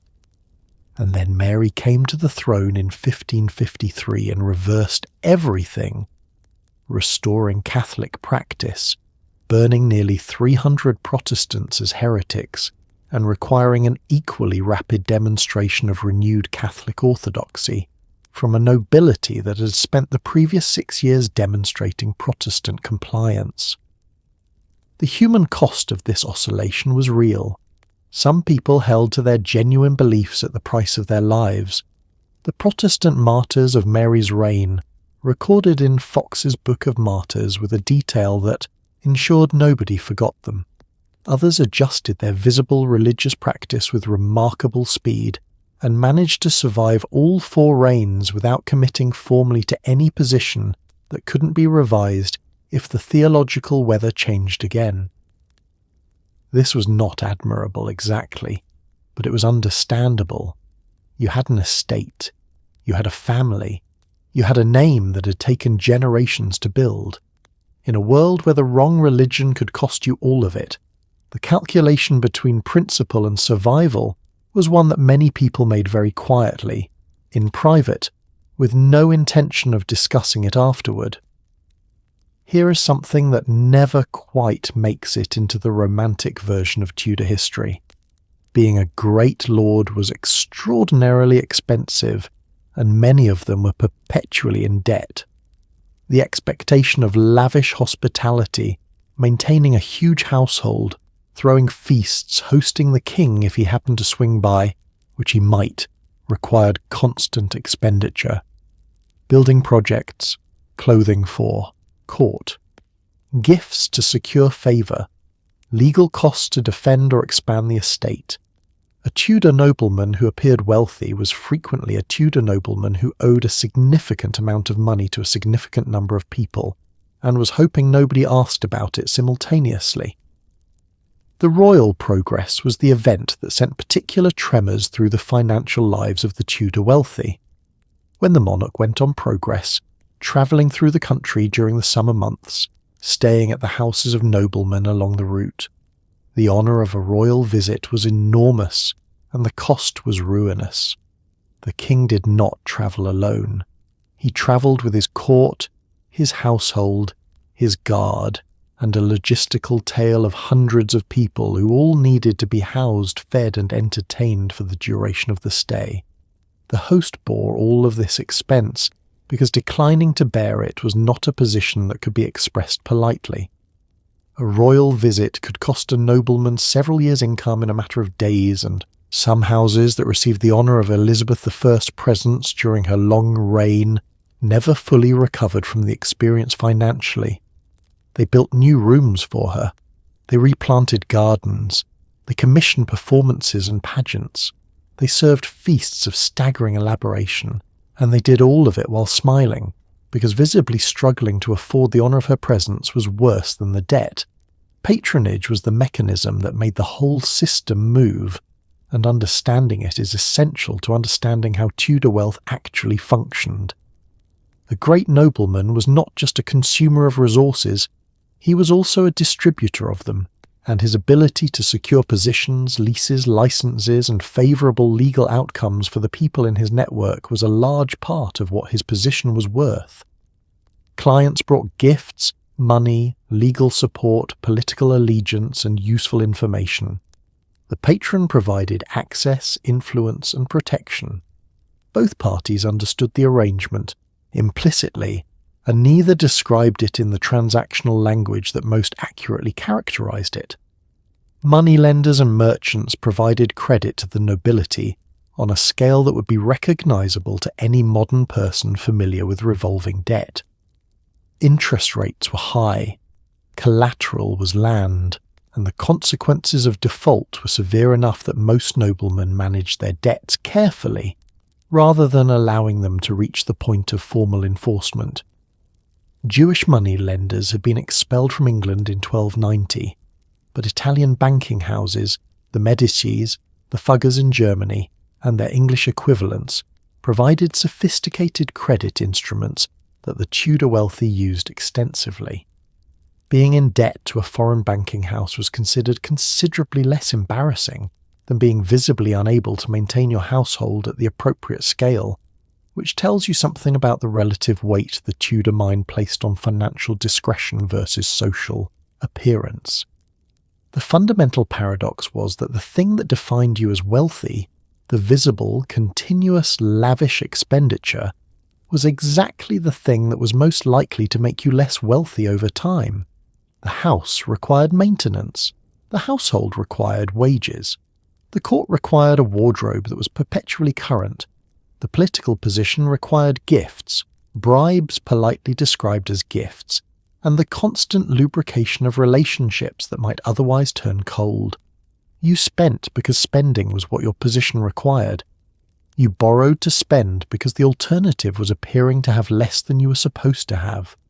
And then you managed the debt quietly, hoped the rents came in on schedule, married your children to people with better managed finances, and kept the whole elaborate performance going for another year, which was all any of them could really plan for at a time. Children in a wealthy Tudor household were not primarily children in the modern sense. They were dynastic assets, potential alliance partners, and heirs to be preserved and deployed appropriately. Infant mortality was high enough that having many children was considered prudent rather than excessive, and the death of a child, while certainly mourned, was processed within a framework that treated it as a not unexpected outcome rather than an unthinkable tragedy. Wet nurses handled feeding. Rockers handled sleeping. The parents appeared occasionally, assessed progress, and returned to the business of running an estate and managing their political situation. The nursery in a great Tudor house was a separate establishment within the household, staffed by a team of women whose collective purpose was the physical maintenance and early development of the Lord's children. The wet nurse was the most important, a woman whose own nursing infant had died or been weaned, employed specifically to feed the noble infant, because the prevailing belief held that a noble woman's physical constitution was too delicate for nursing, and that the act itself would interfere with the resumption of pregnancy, which was required as promptly as possible to build the family's roster of surviving heirs. The wet nurse was selected carefully because her milk was believed to transmit not just nutrition but character, and employing a wet nurse of good moral standing and healthy constitution was taken seriously by families who were trying to produce children of quality. The rockers were the women who kept the baby's cradle in motion, a constant, gentle rocking being considered essential to an infant's well-being and sleep. Rocking a cradle sounds straightforward until you consider that it was someone's full-time occupation, conducted through the night as well as the day, by women working in shifts to maintain the continuous motion that the medical thinking of the period required. A wealthy Tudor infant was never left unattended, never left unrocked and surrounded from its first days by a level of physical attention that the parents themselves did not provide directly but commissioned comprehensively. Baptism happened within days of birth, because the mortality rate for newborns was high enough that an unbaptized baby who died was a theological emergency as well as a personal loss. The baptism ceremony was a social event. Godparents were chosen with care for the alliances and connections they represented. The occasion was marked with celebration, and gifts from the godparents were expected and received, with the same calculation that governed every other exchange in Tudor wealthy life. A well-connected godparent was another thread in the web of relationships that the family was perpetually weaving. As children grew, their education began early, and was conducted with a seriousness that reflected both genuine care and strategic intent. A son who survived to adulthood needed to be capable of managing the estate, performing at court, and conducting himself with the dignity and competence the family's name required. A daughter needed to be marriageable, educated, accomplished, healthy, and possessed of sufficient personal qualities to make her an attractive prospect to the families the parents were hoping to ally with. Childhood was preparation for adult function, and the nursery was the first stage of a production line that ended, ideally, with a well-positioned adult contributing to the family's survival and advancement. The emotional texture of Tudor parenting among the wealthy is harder to recover than the structural arrangements. Letters survive that express genuine grief at the deaths of children, genuine delight at their early accomplishments, genuine anxiety during illnesses. The strategic framework within which children existed did not prevent their parents from loving them, and the evidence suggests that most did. But the love existed alongside a clear-eyed assessment of each child's role and value in the family's larger project, and the two things coexisted without apparent contradiction, because in Tudor England they always had. The Great Tudor Portrait was not primarily an exercise in vanity. It was a political document. Commissioning a portrait from a recognised artist and having it displayed prominently, copied for distribution, or sent to prospective allies and marriage candidates, communicated a very specific set of messages about your status, your connections, your wealth, and the degree to which you felt confident enough in your position to spend money making your face permanently available for public assessment. Hans Holbein the Younger painted Henry VIII in a pose so aggressively wide-legged and large that it essentially dared anyone looking at it to have a problem with that. Holbein's portrait of Henry is one of the most successful acts of royal image management in European history, and it was entirely deliberate. The pose, feet planted wide, hands at his sides, shoulders filling the frame expression, composed into something between authority and challenge, was not a spontaneous capture of the king's natural bearing. It was a constructed image, designed in collaboration between painter and patron, calculated to produce a specific psychological effect in the viewer. You looked at it and felt smaller. That was the intention. The portrait was power made visible, status rendered in paint and panel, and it works so well that 5 centuries later it remains the image most people reach for when they think of Henry VIII, which means Holbein essentially won the argument about how that particular king would be remembered forever. For the wealthy who were not kings, the portrait served overlapping purposes. Displayed in the long gallery, family portraits constituted a visual genealogy, a lineage argument conducted in paint, demonstrating the antiquity of the family, the quality of the connections, and the continuity of the bloodline across generations. A long gallery hung with portraits.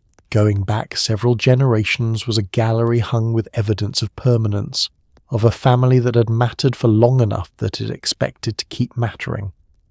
A newly wealthy family with no ancestors worth painting, was a family whose gallery was inevitably thinner, which everyone noticed and nobody said directly. Portraits were also diplomatic instruments. When a marriage was being negotiated between families whose principles had never met, or between royal houses separated by considerable geography, miniature portraits were exchanged as a matter of course. The miniature portrait, a small, intensely detailed painting that could be carried in a locket or sent in a letter, was the Tudor period's version of a photograph for the purposes of courtship, which meant that miniature painters occupied a specific and somewhat pressured professional niche. You were painting someone's marriage prospects, and the balance between flattery and accuracy was a professional judgment that had real consequences if you got it wrong. The sitters participated in the meaning-making of their portraits actively. The clothing you wore for your portrait was chosen with care, the most expensive fabrics, the most prestigious jewellery, the items that communicated the most about your rank and connections. Objects held or included in the portrait carried specific symbolic meaning, legible to a contemporary audience.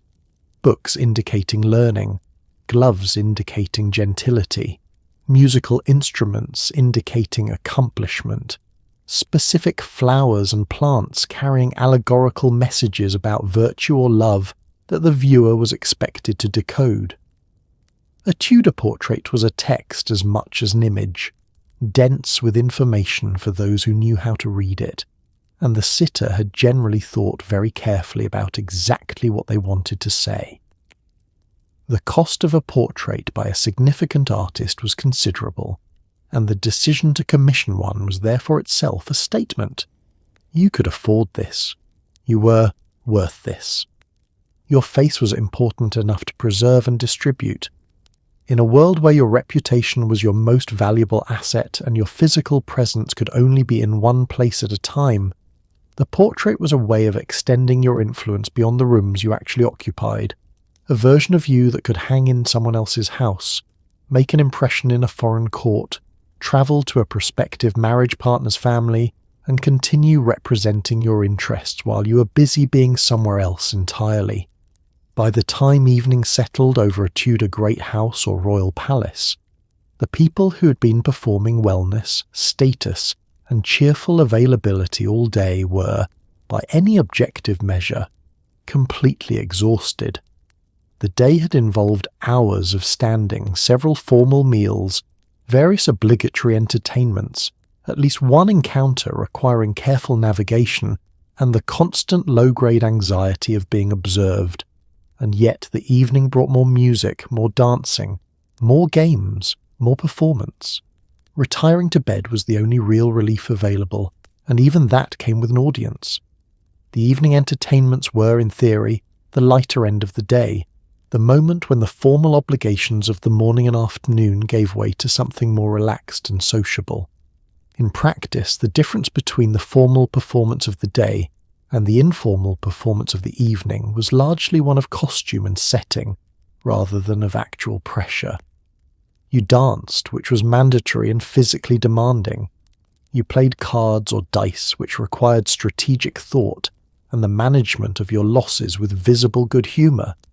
You talked, and court conversation was never simply conversation.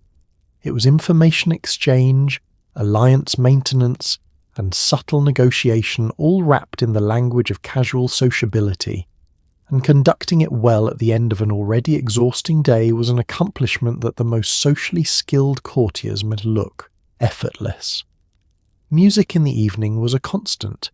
Tudor court life ran on a soundtrack of lute, viol, voice, and keyboard, and the evenings in the great chambers of the palace provided regular opportunities for musical performance, both by the professional musicians on the payroll and by the courtiers themselves, who were expected to contribute when asked. Being asked to perform and performing adequately was a standard social requirement. Being asked to perform and declining, or performing badly, was memorable in the wrong direction. The king, if musically inclined, sometimes performed himself, which produced a specific kind of attentive listening in the audience that was not entirely about aesthetic appreciation. The withdrawal to the privy chamber and the inner rooms of the palace marked the transition from public evening to something approaching private. The circle contracted, only those with specific access could follow, and the conversation in those inner rooms took on a different character, more candid, more frank, more personal. This was where real relationships were maintained and real business sometimes transacted. The warmth of the inner circle was the reward that the outer circle was performing all day in hopes of eventually receiving. Getting invited into that smaller room was the whole game distilled to its essential form. For those who lived at court rather than visiting it, the day had no clean ending. Court was a 24-hour environment, and the rhythm of royal favour and access continued through the night. The king might want company late. A diplomatic message might arrive requiring immediate attention. A rival might be working the corridors while you were attempting to sleep. The people who lasted longest at court were those who had somehow found a way to rest genuinely within this environment, to maintain their own internal reserves even as the external demands on them never fully stopped. And then the candles were snuffed, the fires banked, the attendants settled in the outer room. The great carved bed received its occupant in reasonable comfort, if not exactly silence and not exactly solitude. Tomorrow the lever would come again, the morning would begin, and the whole elaborate performance would restart from the beginning with the same cast, the same stakes, and the same audience of people each watching all the others to see who was rising, who was steady, and who, this morning, was looking just slightly more anxious than yesterday. You closed your eyes. You had done it again for one more day. That was all it ever was, one more day at a time in the most magnificent, exhausting, beautiful, dangerous room in England.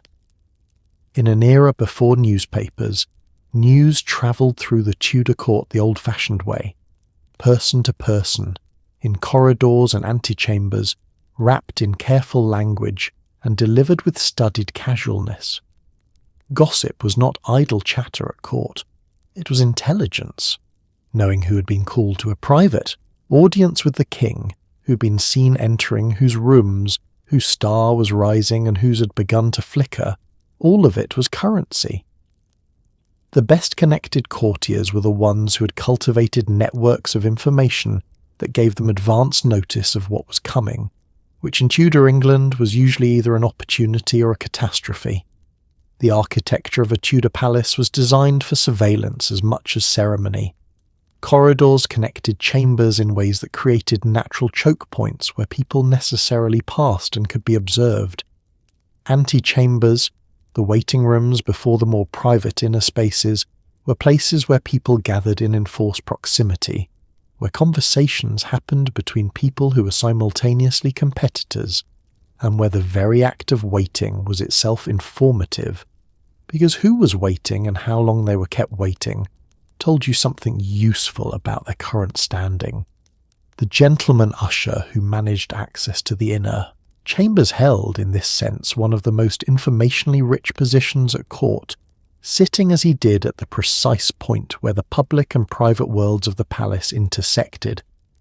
Letters were the long-distance equivalent of corridor conversation, and Tudor correspondence was conducted with the awareness that letters could be read by people other than their intended recipients. Letters could be intercepted, copied, and presented as evidence. They could be opened in transit, their seals carefully replaced, and passed along without the sender knowing they'd been compromised. The sophisticated writer encoded sensitive information in language that communicated one thing to the recipient and something innocuous to a potential interceptor, a skill that the most politically active courtiers cultivated the way modern people cultivate a professional email manner, but with considerably higher stakes for getting it wrong. Women were, in many accounts, particularly effective operators in the information economy of the court, for reasons that the male-dominated power structure had inadvertently created. The ladies of the Queen's privy chamber, her gentlewomen and maids of honour, had access to spaces and conversations that male courtiers could not enter. They heard things, they observed things, They were present at moments of private candour that their male counterparts could only receive second or third hand. The information that flowed through the Queen's household was both a resource and a responsibility, and the women who managed it most effectively were women who understood that discretion and strategic deployment of what they knew were not contradictory skills but complementary ones. Rumour operated at a different speed from verified intelligence, and the Tudor court contained both in abundance. A whisper that the king had been seen frowning at someone's direction at dinner could generate an afternoon of anxious speculation that might or might not be based on anything real. The person whose name was attached to the frowns spent the afternoon recalibrating their recent behaviour, looking for the cause. Their friends gathered information on their behalf, and by the time the evening meal arrived, the whole episode had either inflated into something significant or deflated into nothing, depending on what additional information had come in from reliable sources. Managing this, staying calm in the face of rumour while pursuing clarity through better intelligence, was one of the basic competencies of court survival, and people who panicked at every whisper did not last long in an environment that produced whispers continuously and took no responsibility for their accuracy. Separate from the main feast, the Tudor banquet was its own elaborate affair, served in a dedicated banqueting house or a separate room, and composed almost entirely of sweet things: candied fruits, marzipan sculpted into shapes, comfits, sugar-coated seeds and spices served in tiny decorative dishes. The whole point was to demonstrate access to refined sugar, which was expensive, imported, and considered a mark of sophistication. The fact that it was actively destroying the teeth of everyone who ate it was understood but not considered sufficient reason to stop. Sugar in Tudor England was not the ubiquitous cheap commodity it later became. It arrived via complex trade routes from Mediterranean and Atlantic sugar-producing regions, passed through multiple merchants' hands before it reached an English kitchen, and cost enough that its presence on the table, in any quantity, in any form, was an unmistakable signal of expenditure. Serving sugar in elaborate decorative preparations was therefore not merely confectionery, it was a financial statement. The sugar sculptures called subtleties, castles, heraldic animals, ships, allegorical figures, all rendered in painstaking detail from refined sugar paste, were edible trophies displayed at the table to be admired before they were consumed, and sometimes preserved rather than eaten precisely because destroying them by eating them seemed like a waste of the workmanship. The banqueting house itself was an architectural innovation of the Tudor period, a small, often elaborate building set apart from the main house, specifically constructed for the serving of this concluding sweet course and the entertainment that accompanied it. The banqueting house at Nonsuch Palace, the one at Longleat, the rooftop banqueting houses at Hardwicke Hall, these were purpose-built stages for a very specific kind of social theatre. Being invited to the banqueting house after the main feast was being invited into the more intimate, playful conclusion of the evening, and the architecture of the banqueting house, smaller, more decorative, often with elaborate painted or plasterwork ceilings, created an environment of concentrated luxury that the great hall, for all its grandeur, couldn't quite replicate. Comfits with an individual suite of choice small seeds or spices, most commonly anise, caraway or coriander, encased in multiple layers of hard sugar by a process of repeated coating and drying that required a skilled confectioner and significant time. The result was a small, jewel-like sweet that could be held in the hand, offered to another person, or served in elaborate dishes. They were used as breath fresheners, digestive aids, and social tokens, passed between people in a gesture that had an intimacy to it. Here, have one of these expensive small things I am offering directly from my hand to yours. The physical warmth of sharing comfits was an interesting counterpoint to the political calculations that governed most other forms of Tudor social exchange. The marzipan work of a skilled Tudor confectioner could be extraordinary.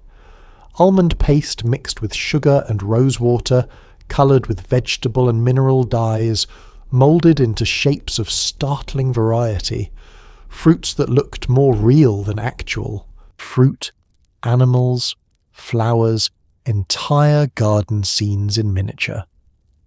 The confectioner who could produce these pieces was a craftsperson of genuine skill and genuine value, and their work was one of the ways in which a host could demonstrate refinement as well as resources. Anyone could buy expensive sugar. Turning it into something beautiful required talent, and talent was its own kind of statement. Elizabeth I was, by multiple accounts, extremely fond of sweet things and consumed them in quantities that her teeth reflected by the end of her reign. A contemporary account describes her teeth as black, the specific blackness being associated by visitors with the English habit of excessive sugar consumption.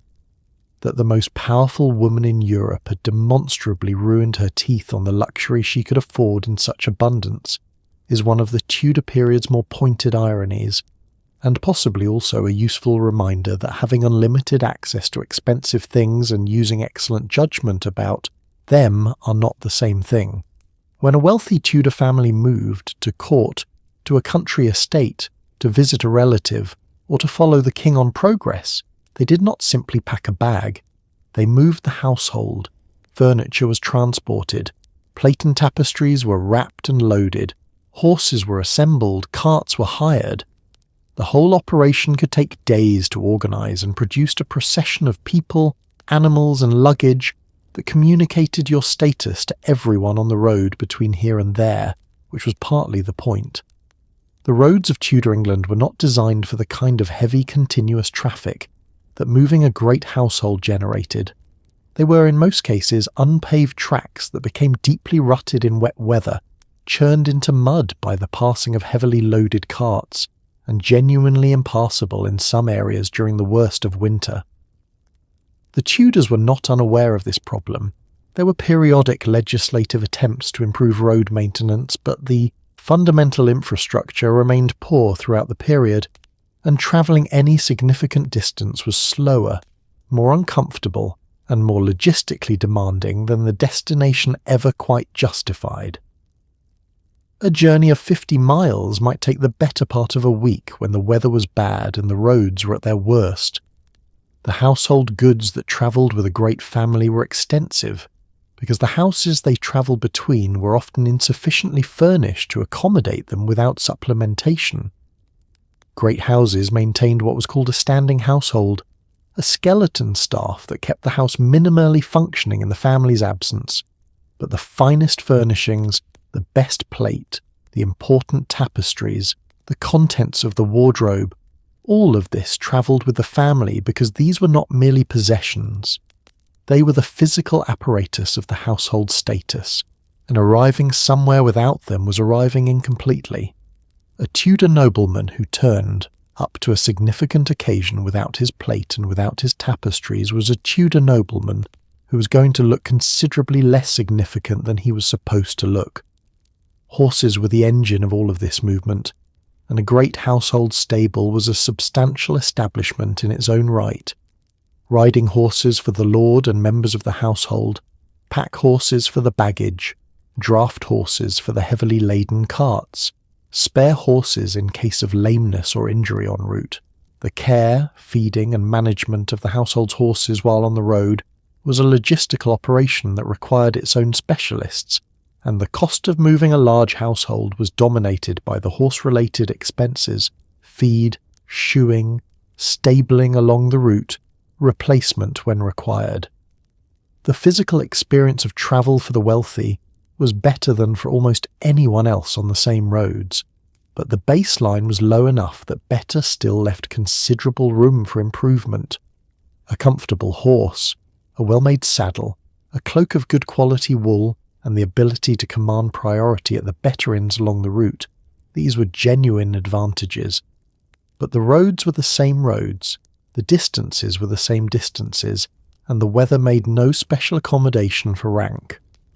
Rain fell on earls and ploughmen with strict impartiality, and a flooded ford was a flooded ford regardless of how many servants you had waiting on the other bank. You arrived where you were going eventually, mud-splattered and stiff, and the first business of arrival was restoring the appearance of unruffled magnificence before anyone important could see the journey still written on your face. Musical ability in Tudor high society was not optional background knowledge. It was a basic competency expected of anyone who wanted to be taken seriously. Henry VIII himself was a capable musician and composer. The ability to sight-read music, play the lute, virginals, or another instrument, and to participate in part singing was considered as fundamental as knowing how to ride or dance. A courtier who couldn't hold their own in an informal musical evening was a courtier who was going to spend a lot of those evenings looking slightly uncomfortable in the corner. The lute was the prestige instrument of the Tudor court, portable, capable of both solo melody and harmonic accompaniment, beautiful in appearance, difficult to master, and associated in the period's imagination with the complete Renaissance ideal of the educated, accomplished gentleman. Learning the lute required a teacher, consistent practice over years, and the kind of sustained application that could not be faked or rushed. The reward was the ability to participate in the musical culture of the court at its most intimate level, in the small gatherings in private chambers where music was made rather than watched, where participation was expected rather than applauded, and where the ability to contribute something of genuine quality was noticed and valued by exactly the people whose opinion mattered. The virginals, a keyboard instrument, forerunner of the harpsichord, small enough to sit on a table, were particularly associated with women of the upper class, and proficiency at them was a standard accomplishment for girls of the Tudor nobility and gentry. Elizabeth I was a notably skilled player, and accounts of her performing survive from multiple independent sources suggesting she was genuinely talented rather than merely adequately competent. Music for the Tudor noblewoman was both a social skill and a private pleasure, one of the few areas of intellectual and artistic achievement where excellence was actively encouraged rather than quietly redirected. Choral singing was another fundamental skill of court culture. Part singing, the ability to read a vocal part from notation and perform it in ensemble with other singers, was expected of educated men and women, and the musical culture of the Tudor court produced some of the most sophisticated choral music in European history. Taverner, Tallis, Bird, these composers worked within a tradition of patronage and performance that connected the professional musicians at the apex to the gentlemen and ladies who sang their parts in informal evening gatherings lower down. The same musical language ran through the system from top to bottom, and the amateur singer who could navigate a tallis motet was participating in the same cultural world that had commissioned it. The professional musicians at the Tudor court were skilled specialists who occupied a specific and relatively secure position in the household. The court employed a substantial permanent musical establishment: trumpeters, sackbuts, shawms, viols, lutenists, keyboard players, choral singers, who provided music for the various functions of court life on a daily basis. They were servants, but servants of a particular kind whose specialized skill gave them a distinct status, and the best of them were sought after, well compensated by the standards of their class, and capable of moving between noble households and royal service in ways that few other servant categories could manage. What music gave the Tudor court beyond pleasure was a shared language of emotional and aesthetic experience that cut across the political tensions and competitive anxieties that dominated most other aspects of court life. Two men who were rivals for the same position could sit down together and make music, and for the duration of the music they were not rivals but collaborators. The lute duet didn't resolve the competition. It suspended it temporarily, replaced it with something that operated on different terms, and perhaps offered both parties a brief reminder that human experience contained dimensions that the court's endless political calculations hadn't fully colonized. Then the music stopped and the calculations resumed. But the music had been real. That was something.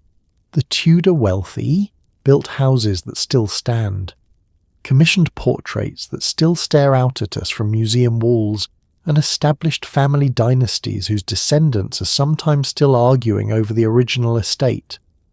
They ate elaborately, dressed extravagantly, and spent enormous amounts of energy maintaining a performance of power and confidence in a world where both could disappear overnight. In hindsight, the whole thing had the quality of a very high-budget party thrown by people who knew, somewhere in the back of their minds, that the invitation could be revoked at any moment, and who responded to that knowledge by ordering more tapestries and hoping for the best. The physical legacy of Tudor wealth is remarkable for its solidity and its incompleteness in roughly equal measure. The great houses that survive, Hardwicke Hall with its extraordinary windows, Burghley House still dominating its Lincolnshire Park, Hampton Court with its astronomical clock still marking the hours, are the success stories. The buildings that were maintained and cherished through the subsequent centuries because their owners remained wealthy enough and motivated enough to do so.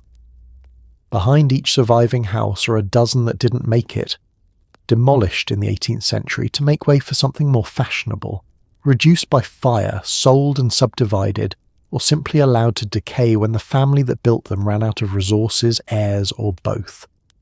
The Tudor landscape we can walk through today is the curated remnant of a much larger and more fragile original. The portrait collections tell a similar story. The faces that survived, Holbein's extraordinary record of the Tudor court, the formal royal portraits copied and distributed across Europe, the family galleries preserved in houses that stayed intact, represent an unknowable fraction of what was originally painted. Wars, fires, religious iconoclasm, changing fashions, and the simple carelessness of the centuries disposed of the rest. The people who survive in paint were the ones whose descendants valued preservation, which means the record is as much a story about who mattered to later generations as about who mattered in the Tudor period itself. What the Tudor wealthy left behind in cultural terms is harder to quantify but arguably more enduring. The Reformation that their political calculations helped to shape, the break with Rome, the dissolution of the monasteries, the gradual construction of a distinctly English church, produced consequences that ran for centuries and arguably still run today. The legal and administrative frameworks that Tudor nobles and lawyers constructed, the parliamentary traditions they participated in and sometimes resisted, the educational institutions they founded and patronized, all of these outlasted the individuals involved by hundreds of years. The men who sat in Henry VIII's council were not trying to create modern parliamentary democracy, but the institutional developments they participated in, the precedents they established, the arguments they made about the proper limits of royal power, all of it contributed to the long, messy, contentious process by which England gradually became a different kind of political entity than it was when they were born. And the human story at the centre of all of it remains, across 5 centuries, recognisable and strange in roughly equal proportion. People trying to hold on to what they had. People trying to get more than they had been given. People performing confidence they didn't always feel. People loving their children strategically and genuinely at the same time, worrying about money and houses that looked as though money was the one thing never worried about, watching the political weather for signs of change and trying to position themselves correctly before the storm arrived. All of it dressed in the most spectacular clothing imaginable, against a backdrop of carved stone and painted plaster and candlelight, with a lute playing somewhere in the background and a tapestry on every wall showing scenes from classical mythology that nobody had time to look at closely because there was always someone in the room whose expression needed monitoring.